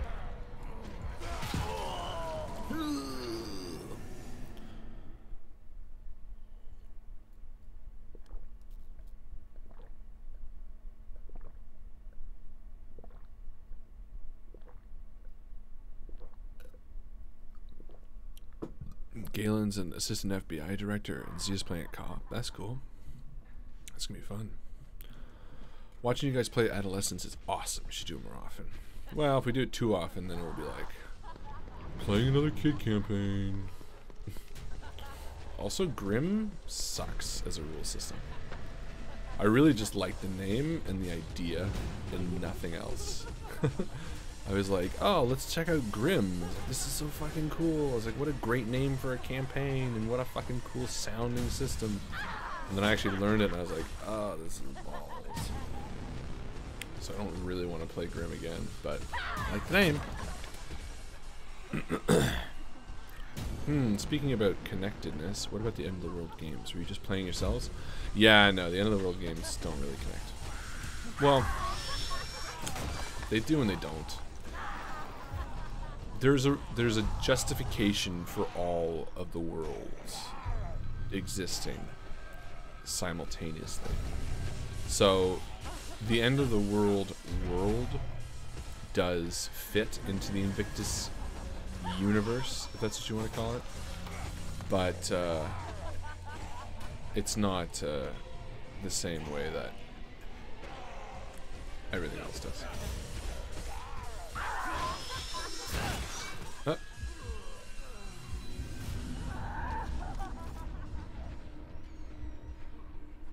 I'll take it. You should try 7th Sea. I would love to do 7th Sea. We have it. We have the PDF of it. But the problem is Alex is the pirate runner. And he wouldn't want to do it. Pirate runner. Did I say pirate? I think I said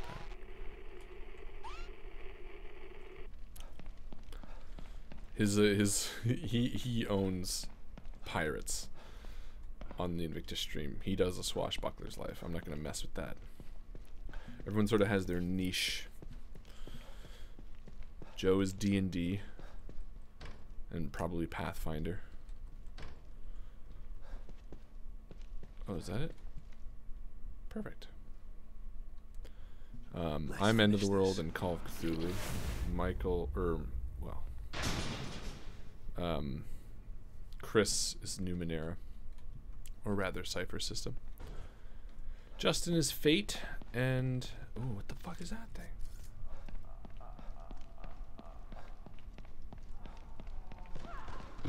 Excuse me. You again. Fate, and what's that other one that Justin runs? Running Dead, and I don't know. Nice. All right. This should get me close to that art. Can't move. That's just what to say. Something's gonna happen. I can't fucking move.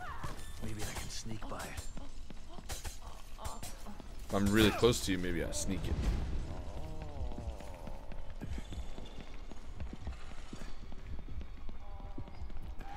God damn it, stamina.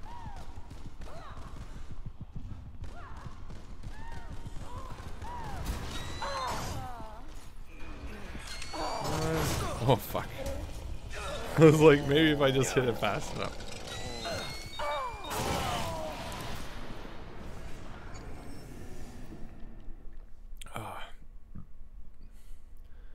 Necromancer for the happiest place on Earth game part of the big picture. Is the Necromancer from the happiest place on Earth game part of the bigger picture? Still curious about the guy. He was pretty cool. Oh yeah. I forget what that dude's story was. I think he was. Yeah, I think he is. I can't remember. I have to check my notes. He doesn't come to mind, to be honest. I think he was a last-minute addition. That's why. Oh, wait a minute. Yeah, no, wasn't he the same dude from the other Welcome to Whiterun End of the World game? I think that might have been the same dude. I forget now.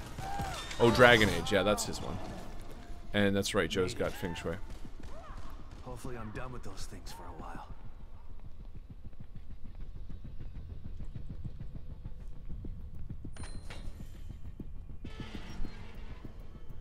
Yonder. It's gonna be the same thing. Yeah. Let me guess. I got to go the other way.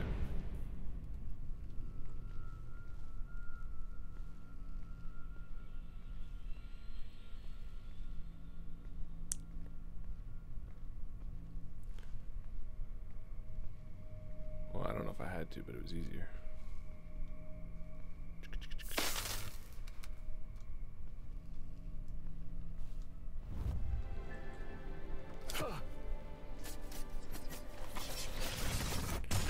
Oh, you're off, Zia? Good night. Thanks for hanging out.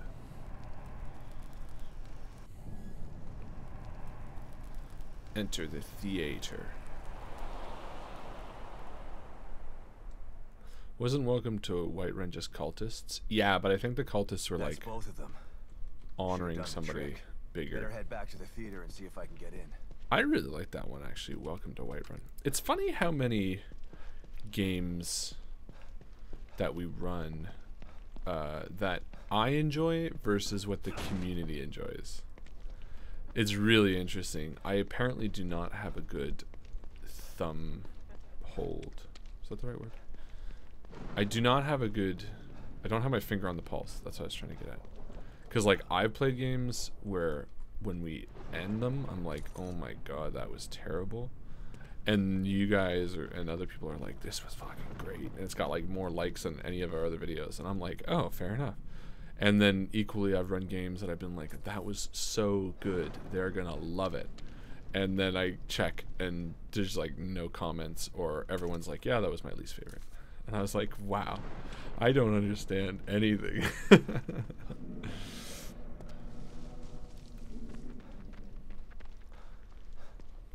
That's just me. And I guess that's the whole point, I guess, right? Like, besides the fact that entertainment and all this kind of stuff is subjective. Oh, look. I guess if we knew exactly what was great about everything, we'd just keep copying it, then it wouldn't be great anymore. 10 Candles is my go-to. Our group is so transient, we don't have any player consistency, so one-shots work well for now. Well, that's good.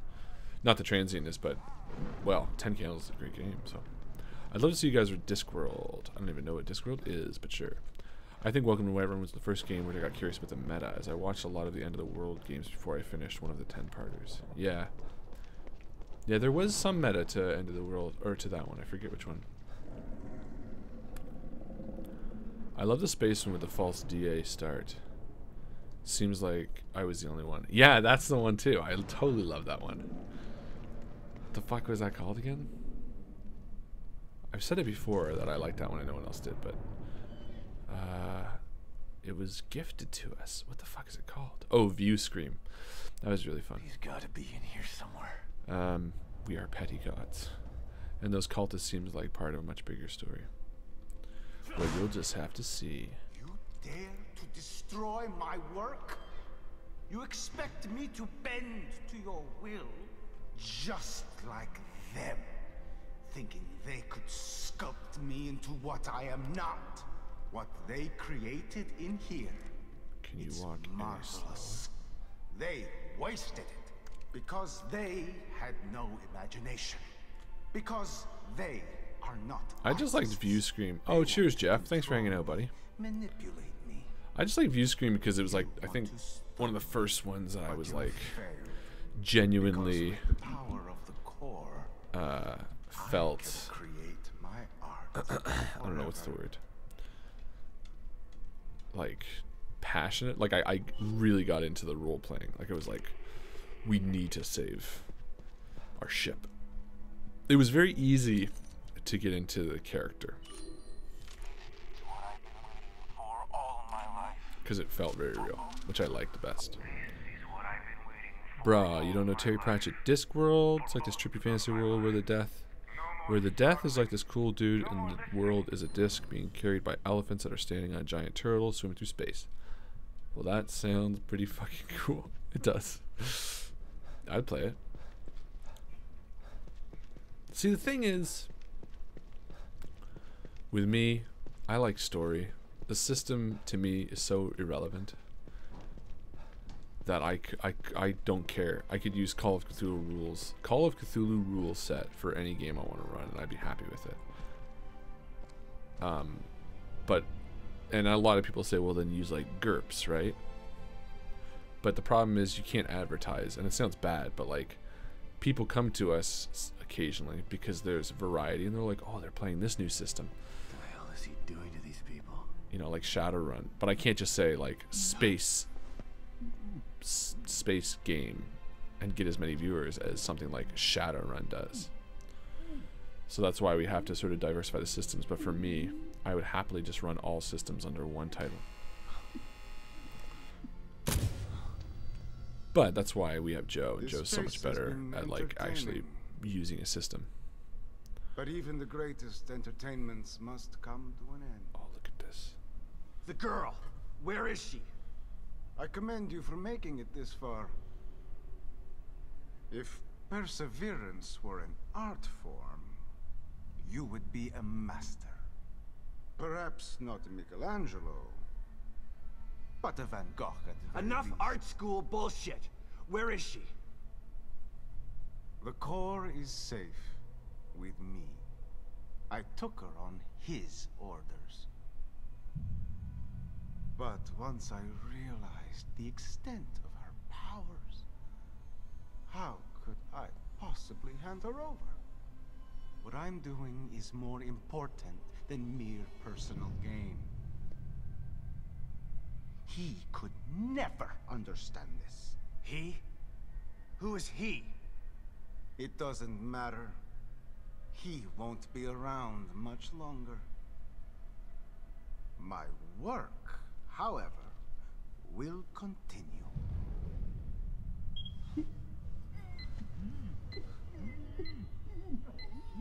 Kill them all. Picasso had his blue period.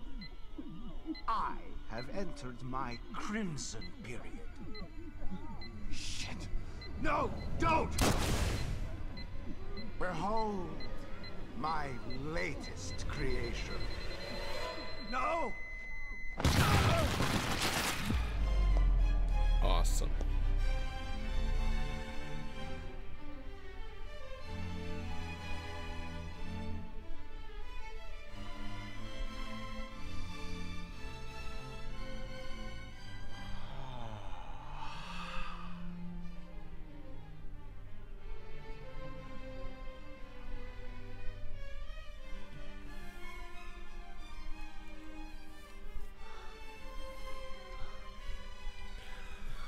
Harlan, check out Delta Green. I played Delta Green with actually one of the guys who like wrote Delta Green. I forget his name. Okay, flesh and blood. You sick bastard! How will I ever top this? I'll find a way. Her fear is always inspiring.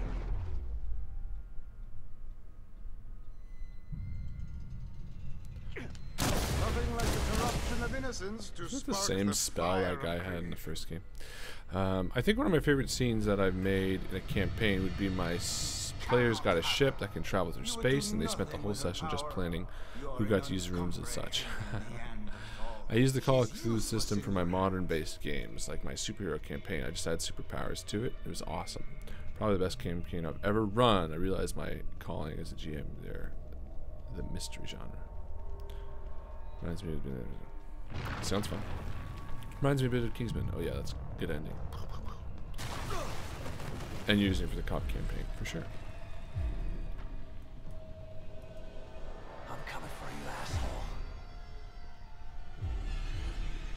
The guy you used to be an owner at the FLGS did the layout.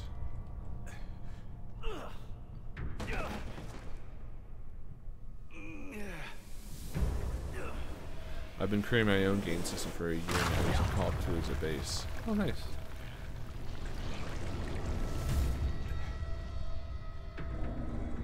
Holy shit.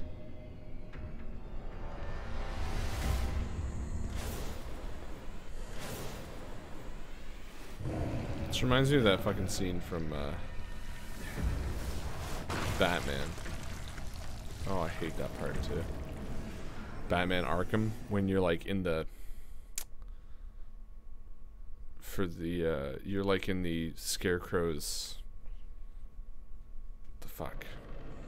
dream sequence. Yeah, this is totally it. If anyone's played Batman, this is like a total rip off of the fucking dream scene, which is so annoying. And you do them like 4 times. Batman, where are you? Oh, fuck.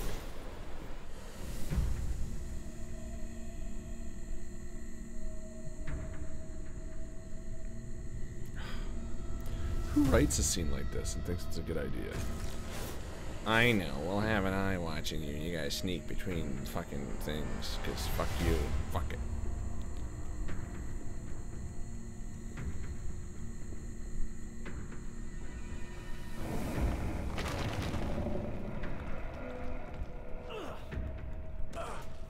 Fuck you, you're gonna fucking take your time and you're gonna have to run and hide. Oh, this is the worst.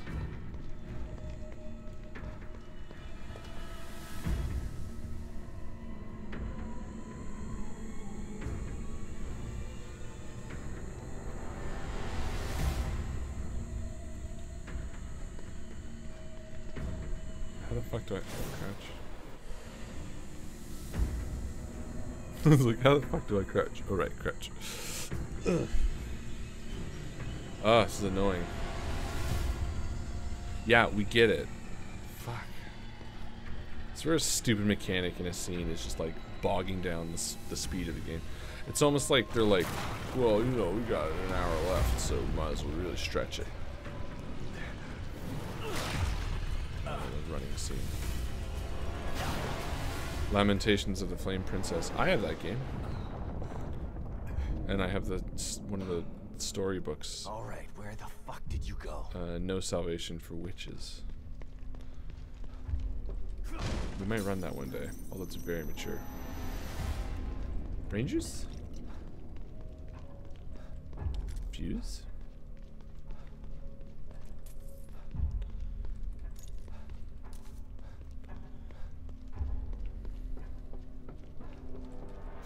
Kick open the door. Kick open the door. Come along. I'm waiting. My next piece will be amazing.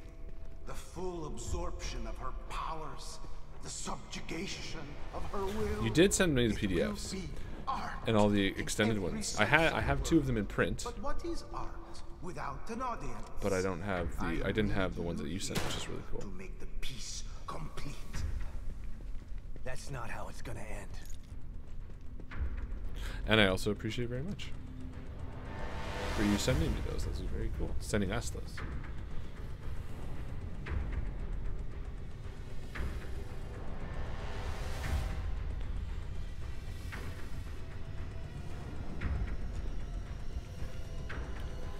Come on. Show me what you've got.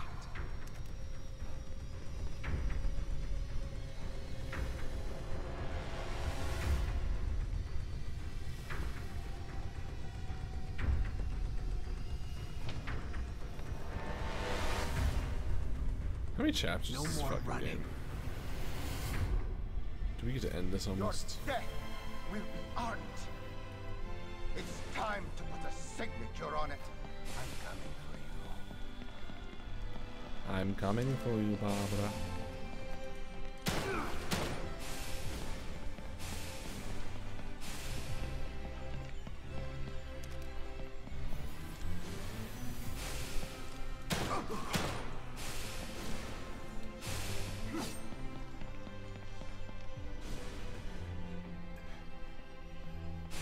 going to hurt. Just keep pinging him when I can. Damn it. You're beginning to annoy me. You can't avoid me. Ooh. Shit.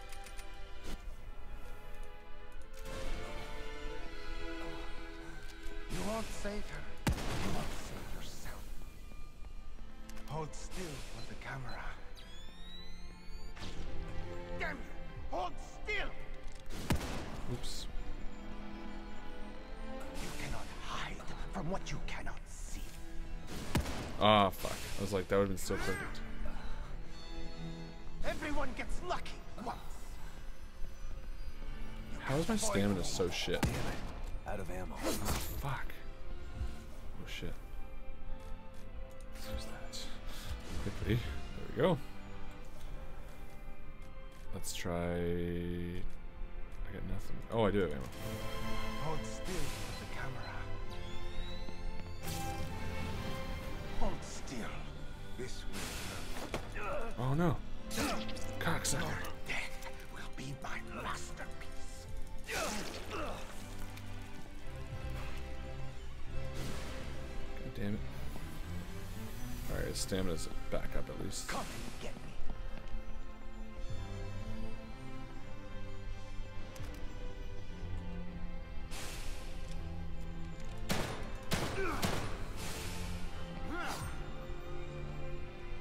Your luck will run out soon enough. It ain't luck, boy. Skills.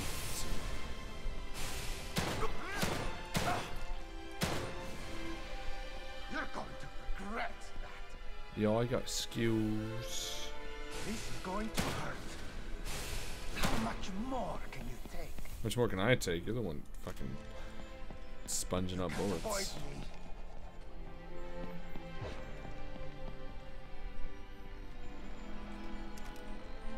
You cannot hide from what you cannot see. But I can see you. You're just hiding like a little baby.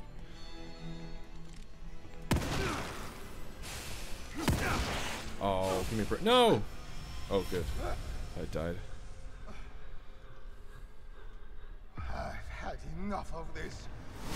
Trofeo tu dado. Die! Let me just heal. There will be nothing left of me when I'm done. Oh, that sucked. I got nothing. Here, I'll throw this bottle. Hey, yeah. Bottle. Bottles. Okay, I don't need the bottles anymore. Oops. Shoot this guy in the face, please. All right. I don't remember which chapter we are currently on, but it has fucking 17 chapters. We're on like 9. Jesus Christ. This game will not die. Let's use sniper rifle bullets. Maybe I need to shoot this thing. I'll take care of you myself. Aww. Aw, give me a break.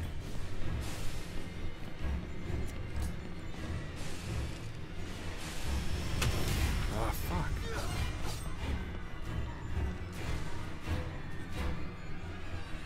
No sense in running.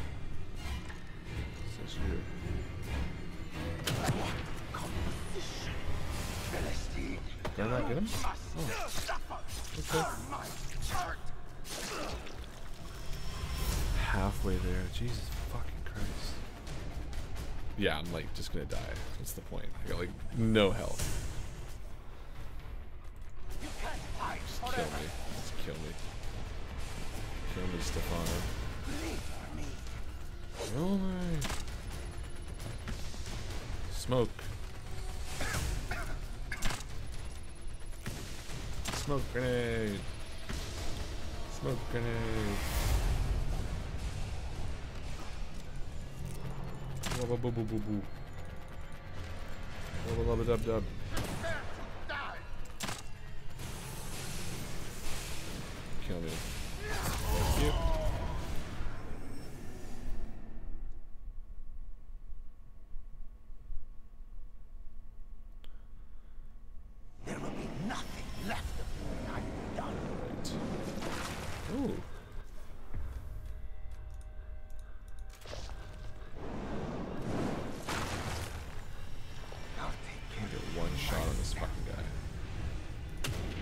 Seriously? Can I get one shot at him? Okay. I don't think he's possible. That's ridiculous.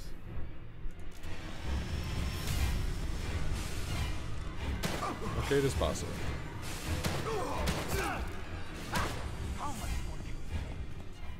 I can at least take one more. No sense in running. What composition? Philistine, you must suffer for my art. Oh, God.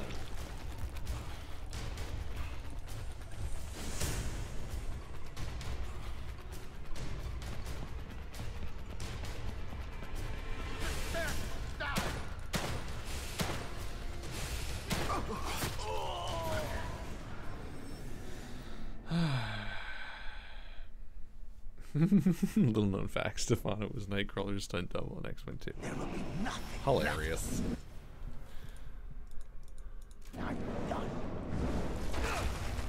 Perfect. That was a good game right there. I don't know if I have the faculties to be able to beat this guy tonight. There will be nothing left when I am done.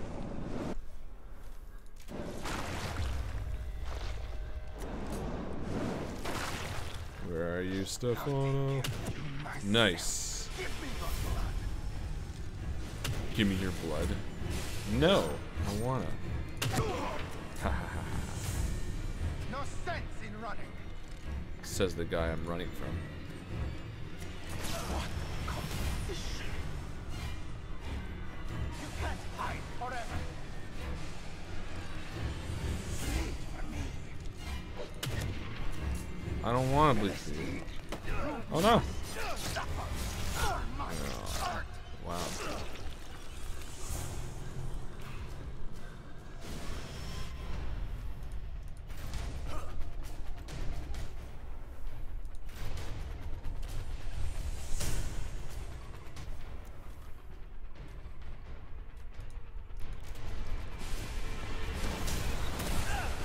Okay, so that's what that was. Alright, for fuck's sake. Oh, cheers, Galen. Let's ring it up, bud. There will be nothing left of me when I'm done. I don't even know if the sniper rifle's doing good damage. Oh, for fuck's sake. Alright. I don't know, guys. I don't know. I don't know if I have the capacity for this tonight. It's too much of a fucking, like, blah blah blah. Just like it seems like a consistent of letting him walk to you, placing traps with the crossbow, and then shooting him with a shotgun when he gets stunned by the traps. Okay, well here's our problem. I have one shot with the fucking shotgun. So let's just use that up. And then I got what's this? Handgun bullets. No sense in running. And another health thing, so that's good. What's this? There's our shotgun shell, so we got 2. Oh, I just went by that thing.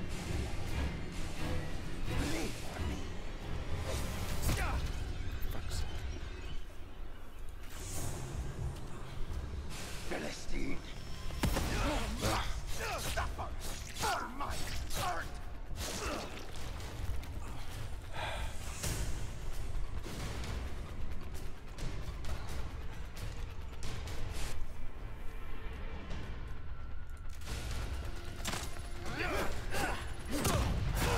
Ah, fuck it. Alright, guys.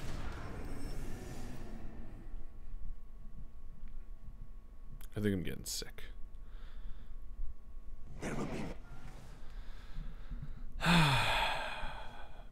Who's all here? Who's hanging out? Who's got the hotline bling? Bjorn's here, Rich is here. Galen just took off. Godpool's still here. Jilodin's here. Who are you, Jilodin? What's your name? I probably know and I forgot, and I apologize. But I forget. I'm a simple-minded man with simple-minded problems and a simple mind. Simple. Bjorn waves. Oh, Mycl and Brianna are still here. We are. Godpool, are you a collective? John's still here, which I assume Rin's still here, or is she sleeping? Not that I have to include you guys as a twosome always. You are individual people. I just want to make sure. I just want to know. So what's up, everybody? Should I keep trying this thing? Do I have to? Dustin's here. Hey, Dustin. Do I have to keep trying, guys? I don't want to. It's tough. She's out. Oh, is that why you got the double bottle of wine? I'd use harsh language to have a simple mind. I'll send a copy of my game to you once I've finished it. Your actual cop game? Or are you saying that you'll beat this game for me and then send me the save file and I can just load it after this battle? Because that would be fun too. Or maybe if you want to play test it, maybe. Definitely send it to us. I'd like to take a look at it. Just for funsies. But, well, the truth is there's so many games I want to play, so many stories I want to tell, that Dustin says if I'm not having fun, then stop playing. I like Dustin. There's so many games that I have planned that I want to run still. It's just not enough days in the week or hours in the day. That's the truth. That's the truth.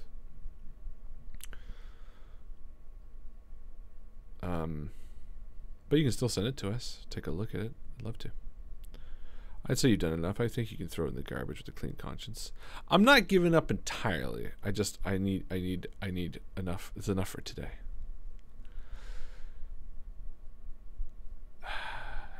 You know, it's always tough to tell when I'm gonna feel like a game. Like sometimes I'll do the spooky stream or what we're doing tonight, and I'm like totally into it.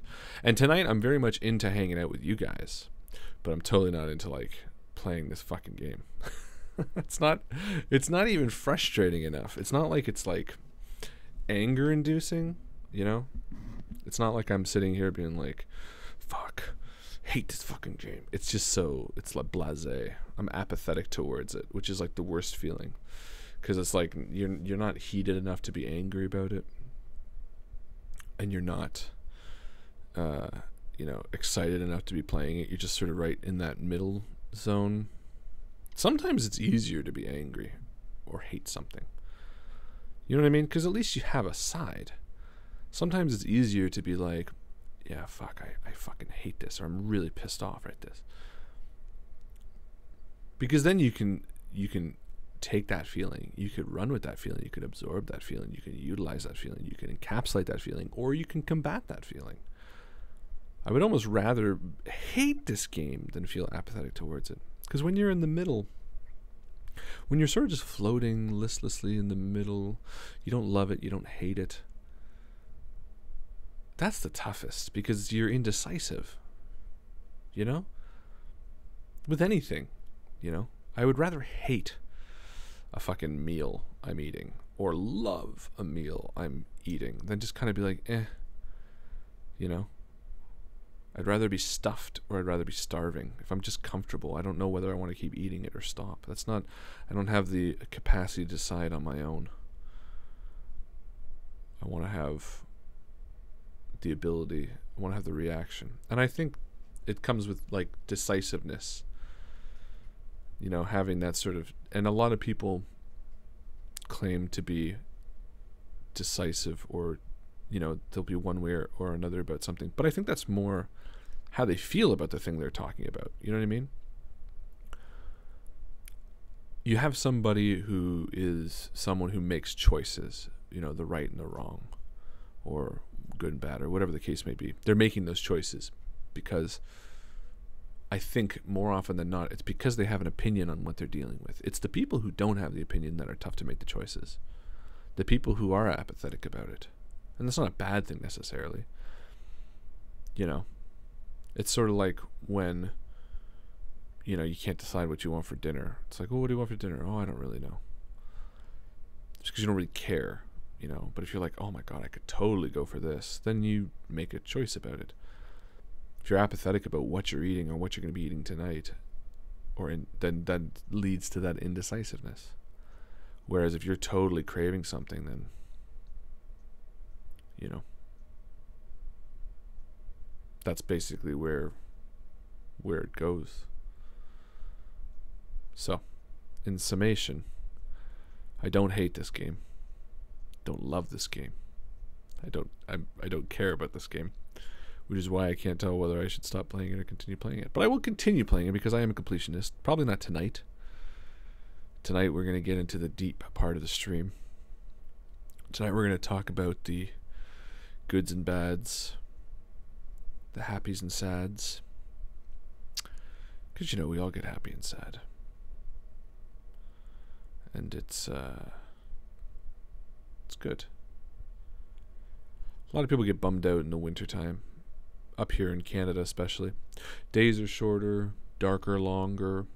Just a general chill. I've never been necessarily like a depressed person. But I mean, I have times where I'm kind of bummed out. I don't necessarily feel bummed out right now. I feel as of late I've been very aggravated or maybe emotional. You know, like maybe hypersensitive about things. Just sort of like take things the wrong way, you know? Someone says something, I'll be like, whoa, hold on, how did you mean that? Maybe overanalyzing to an extent. And I need to cut that out a bit. Because it's definitely on my own shoulders. And that's the most frustrating thing. You know when you're in a moment and you know you're wrong? Maybe not wrong, but you know you're not coming at it in a right way. And again, going back to the grays of the world, the indecisiveness. You don't necessarily have to be wrong about something, but you know you're going about it in a way that's just you're not doing it in the best way, but sometimes you can't stop. You feel like you're like, oh no, I think I have to continue doing this. It definitely takes extra effort to stay positive, says Mike. Seasonal affective disorder. Yeah, a lot of people deal with that. I understand that. Day is like 1 to 2 hours where you're from. Maybe you need to take a break, go to a hotel, take a typewriter, work on some stories. Hey, I'd love that. Around the 20th day, it'll be tell us about Canadian Christmas traditions. Third son. Seasonal affective disorder, yeah. I don't have it necessarily. I don't think that's why I've been sensitive, taking things the wrong way. I don't know why. I don't think it's to do with the season. I just think for whatever reason, the end of this week, I've just been taking things, overanalyzing them, saying the wrong thing when I know what the right thing should be. I wonder why. It's interesting when you look at things like that. You know, you enter a new situation with your family or whatever, and you're there with your parents or something, or your brothers or your sisters, and you know they love you and they care about you. And it's interesting. Like, there's been moments, you know, where my sister will come up to me and like hug me, and I'll be like, no. And it's just such an asshole move. And I think, why did I just do that? And I think, how easy would it be to just turn to her and say, I'm sorry, here, give me a hug. And I don't. I guess partially because I feel embarrassed, or partially because I feel like I don't want to admit I'm wrong. But I have no problem admitting when I'm wrong, or I try. And then you wonder why you do that, and then you're in your head and you're thinking for a second, you're sitting there, you're thinking, why did I just do that? Or why am I saying that? Or why am I letting this bother me? And sometimes it's easy to shut that voice up, and sometimes it's not. And I think a lot of it ties to whatever your personal motivations might be. For me, a lot of it is built on ego, obviously. Sometimes it's self-worth. And there are times when you don't feel like you're worth as much. So I think you feel like you need to overcorrect. A lot of it comes down to overcorrection, I think. Overcorrecting for the way you're feeling. Or something along those lines. And then sometimes you feel like you're not being true to yourself if you don't follow that feeling, you know? Maybe you say the wrong thing. Maybe something's bothering you that you know you should move on from. Your, I don't know, a coworker snubs you or something like that. A coworker says something. Maybe they have every justification for it, but it still bothers you. Do you have right to say something? Do you still say something? Was it worth it in the end? Should you have let it go? Or should you say what was on your mind? See, the one hand, the school of thought is that if you don't say these things, they fester and they breed and they grow. And that's not healthy if you don't say what's on your mind. But on the other hand, if you look at a situation objectively and you realize maybe you are wrong, does it benefit saying something? It comes down to communication, I suppose. You get bothered by something. You ask yourself, do I have right to be bothered by something? You know, do I have a right to be bothered by this? So your coworker, I don't know, you invite your coworker to your birthday party, and your coworker says, they can't do it, and then that night you see them floating around on Facebook posting, just hanging out at home, blah, blah, blah. So the next day at work, you're upset. Okay, you're upset by this because you wanted them to be there. So you think to yourself, well, first and foremost, do I have right to be upset? Yeah, I mean, the person didn't come. But at the same time, they didn't have to come. They're under no obligation to come. Maybe they didn't even lie. Maybe they just said, you know what, I'd prefer a night at home. You know? And you say, well, why would you prefer a night at home if you didn't want to come to my birthday party? So you're obviously bothered by something. So on the one hand, you can say something. You can say, look, coworker, I'm really bothered you didn't want to come to my party. And it can upset them. And they can say, well, you know what? I don't understand why you're upset about this. I told you I wanted to stay home. I don't have to go to your birthday party. I still care about you. I still like you. You know, it's nothing personal. I just wanted a night to myself. And that's a perfectly valid reason too. Why shouldn't they have a night to themselves? And then you feel stupid for saying something. And you're like, well, hold on, but I am upset, right? Do I have right to be upset? It's interesting. We think so often. The only way we can truly, in our own mind, you know, I mean, there's you can try as much as you want to be empathetic. You can try to put yourself in people's shoes, and we only can ever get a fraction of the way there anyway. I guess we can only hope that the people care about us as much as we care about them. I guess we can only hope that that empathy that you provide to the coworker can be reflected back in some way, shape, or form. You can't plan for it, because I think there's validity in saying, hey, I understand that you were wanting to stay home, but I was really bummed out that you didn't come to my party. And the coworker can say, well, okay, but I just wanted to stay home. I'm sorry you feel that way. And I guess that's sort of a halfway medium. The coworker could also say something like, well, too bad, which would be probably the worst thing they could say. And then, or they could go the full Monty and say, I'm really sorry. I've been dealing with a lot of stuff in my own life, and I just want a night to myself. Or maybe they don't even need to justify the reasons why. I just say, I'm sorry, I just need a night to myself. Or I just want a night to myself. It was nothing against you. I think it comes down to communication. But the problem is oftentimes we communicate what might be bothering us, and we don't get the same level of communication back. You know, you can sit down with somebody and try to explain and say, look, I was really bothered by this. And if you do it in a fair and just way, even if you might be wrong in their eyes, I guess the hope is that they can understand it and say, I get where you're coming from, and I'm sorry, and here's my side of things. But at the same time, if you're the kind of person where every little thing bothers you, and you're bringing up things like this all the time, there's a limit too. There's a point where this person might be like, you know, I no longer want to be interested. I no longer am interested in placating you. I don't want to explain every one of my goddamn actions to you. I want to be able to just stay at home without having to justify everything. And so then the problem comes back to you internally. How you deal with things. How you react to things. And it sort of has to go through that first phase. If you're upset by something, you need to ask yourself, am I right to this?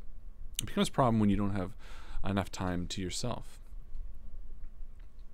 You know, sometimes you need to ask yourself these questions, but you don't really have the opportunity. You're working and then you come home and you have home life or whatever the case may be.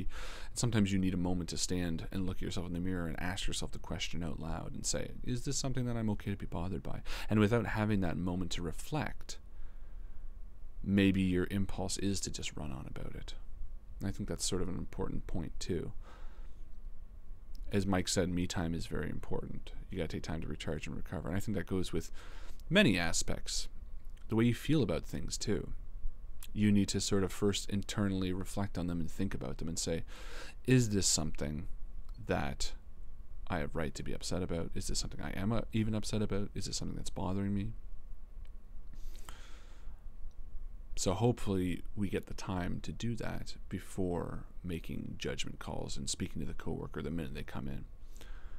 Otherwise you just dwell on things and they fester, like I said, and they grow and things get spun out of control. And it gets tough. It's tough to come back from something when you do spin out of control. You know, it's tough to sort of retract and go back to a point. It's especially difficult in something like if it is a coworker where you're now, you know, on a weekend or something and you don't get to talk to them until Monday. You can't exactly call them and say, hey, by the way, I'm sorry. So I guess that's all we can do. Hope that however we communicate our feelings or problems with someone, that they have the patience to communicate it back and bear with us, or that we have the time to first flesh out a thought or a feeling before speaking it, so that we can better understand maybe our point of view, whether it be right or wrong. And if it's wrong, hopefully we have the audacity or the whatever you want to call it to understand and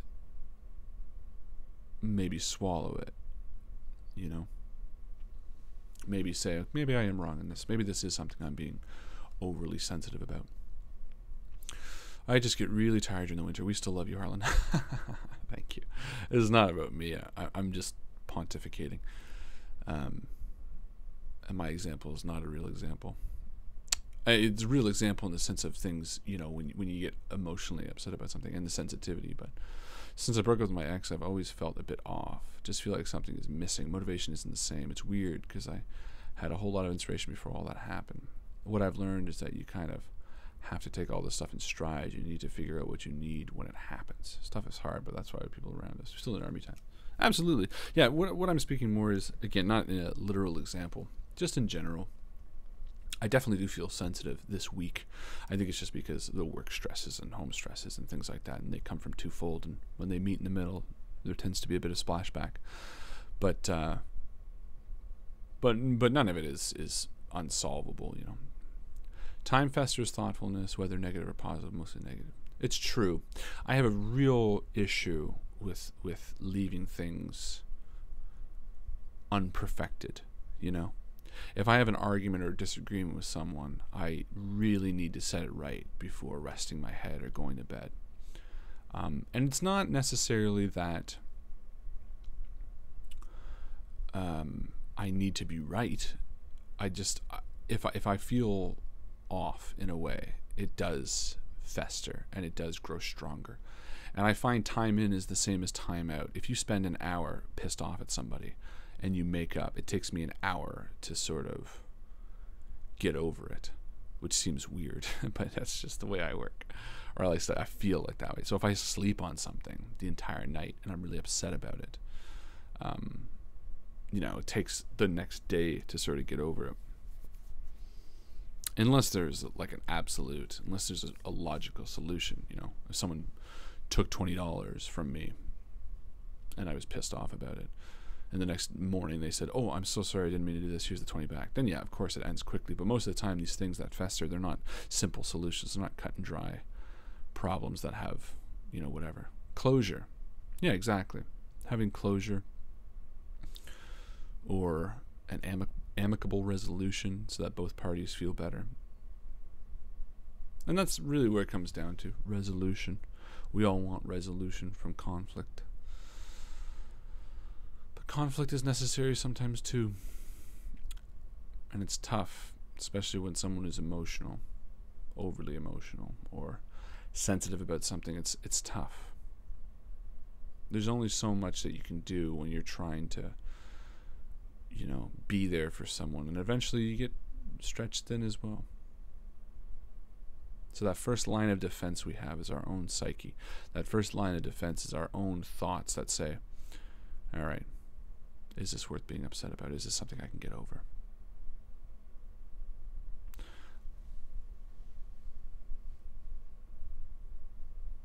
I'm a very patient person. Very few things bother me in general, but it takes me no time to get angry when you find them bothering things.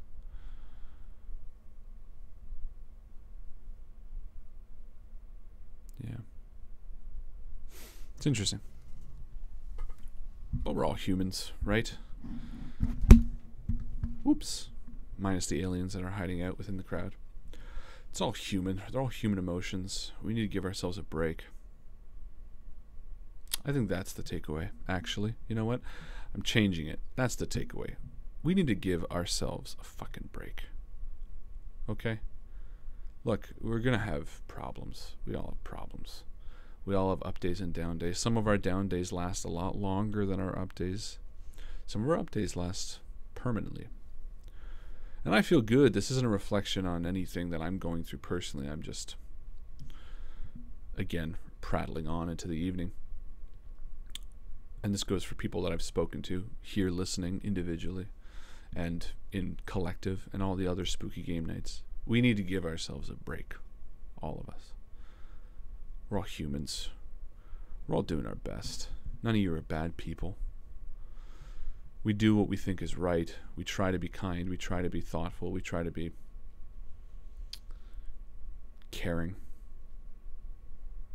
And there's going to be times where we say the wrong thing and we do the wrong thing.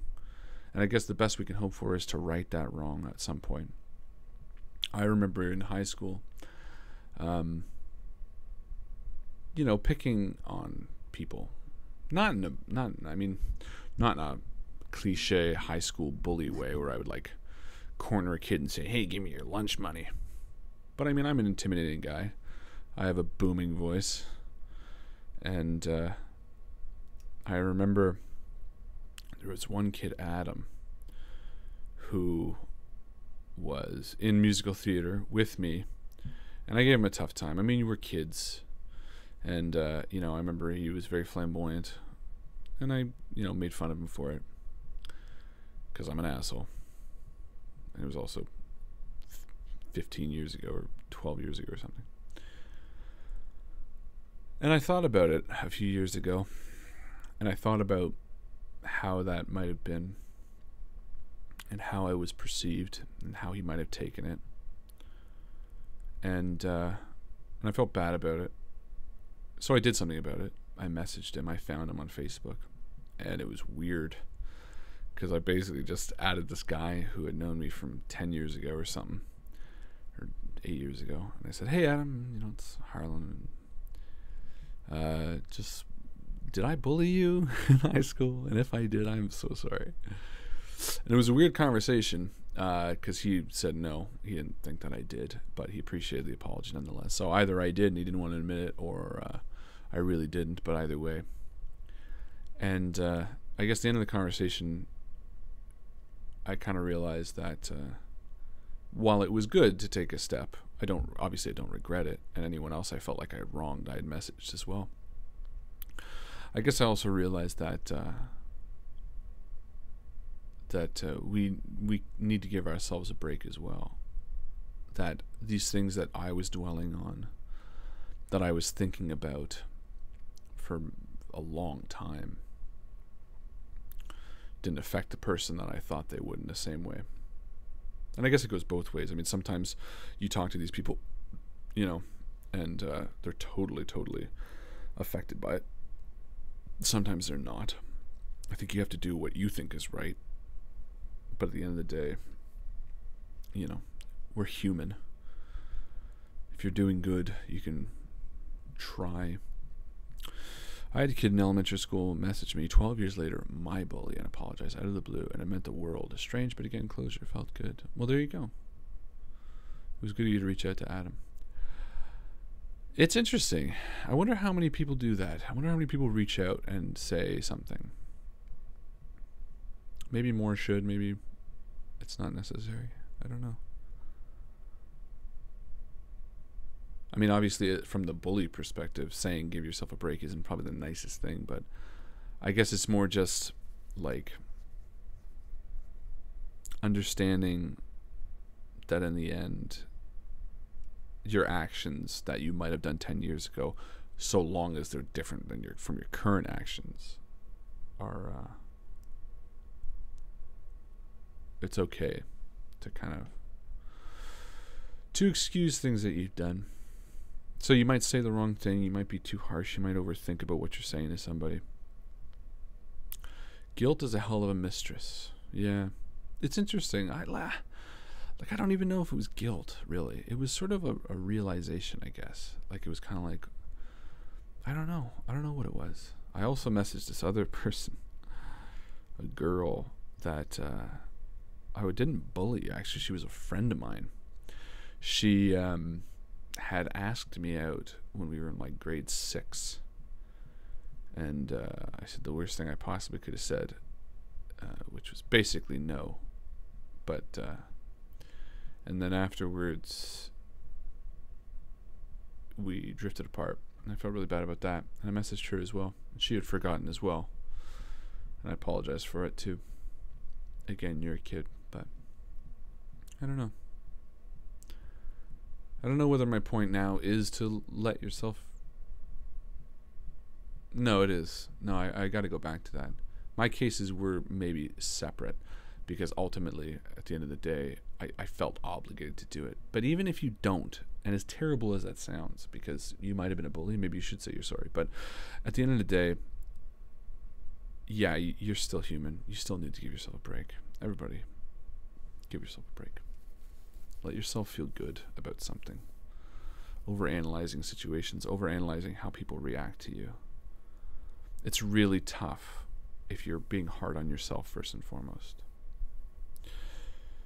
I try to do things I don't regret, or I tend to not regret what I have done since it leads up to this point. I don't regret who I've become, so that's probably why.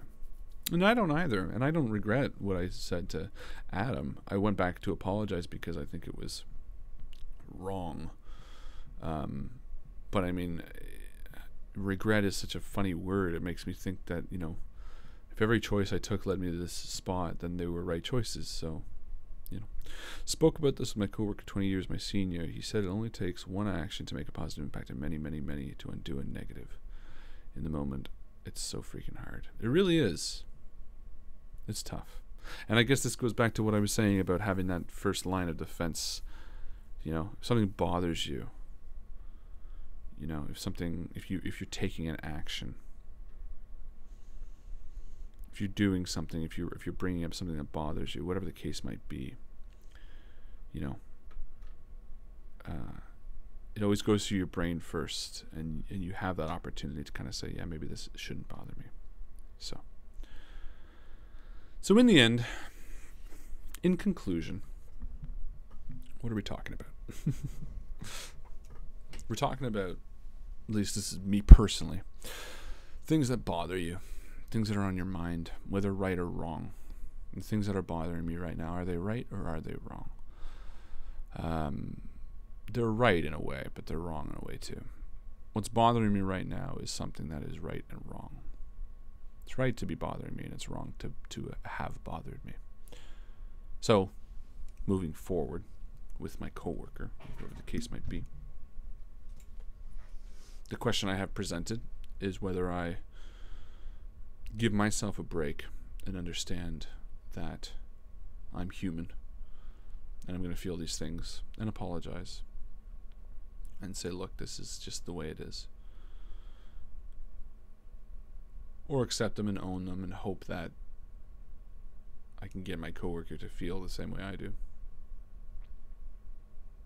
I don't know. It'll be one of those times I need to sit in silence and think about it. It's tough. Either way, it has to wait till Monday. And they didn't come to my fucking birthday, so.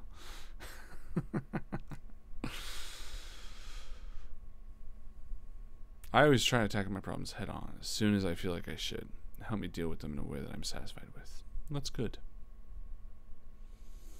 For all you out there, give yourself a break. You are all good people. You do good things. You have good hearts. I trust that you do what is necessary and what is right the majority of the time. So don't worry about it. Don't stress about it.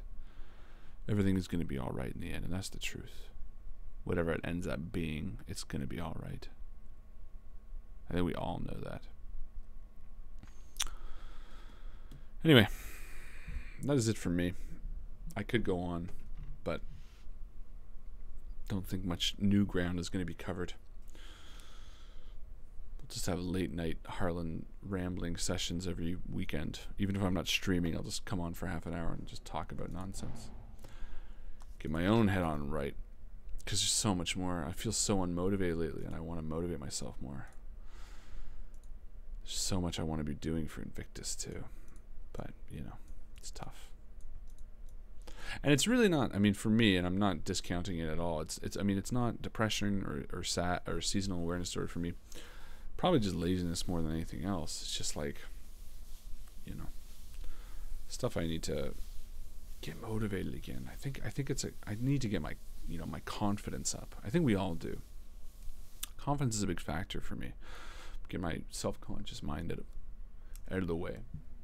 Start feeling good about what I'm doing and producing and things like that. And I need to start that ball rolling again. And once that starts rolling, then it feels good. Thanks, Harlan. No, thank you, Dustin. And thank you, Mike. Thoughts and talks. I'm sorry tonight was very, the talking was very self-oriented. But, hey, sometimes it's nice too. Sometimes I need to figure out what's going on, right? Such is life. Ladies and gentlemen, my name is Mr. Harlan Guthrie. I hope you guys have a fantastic night. Maybe I'll stream again this weekend. Who knows? The world is a vampire. You guys have a fantastic night. I will see you around the table. Good night, friends.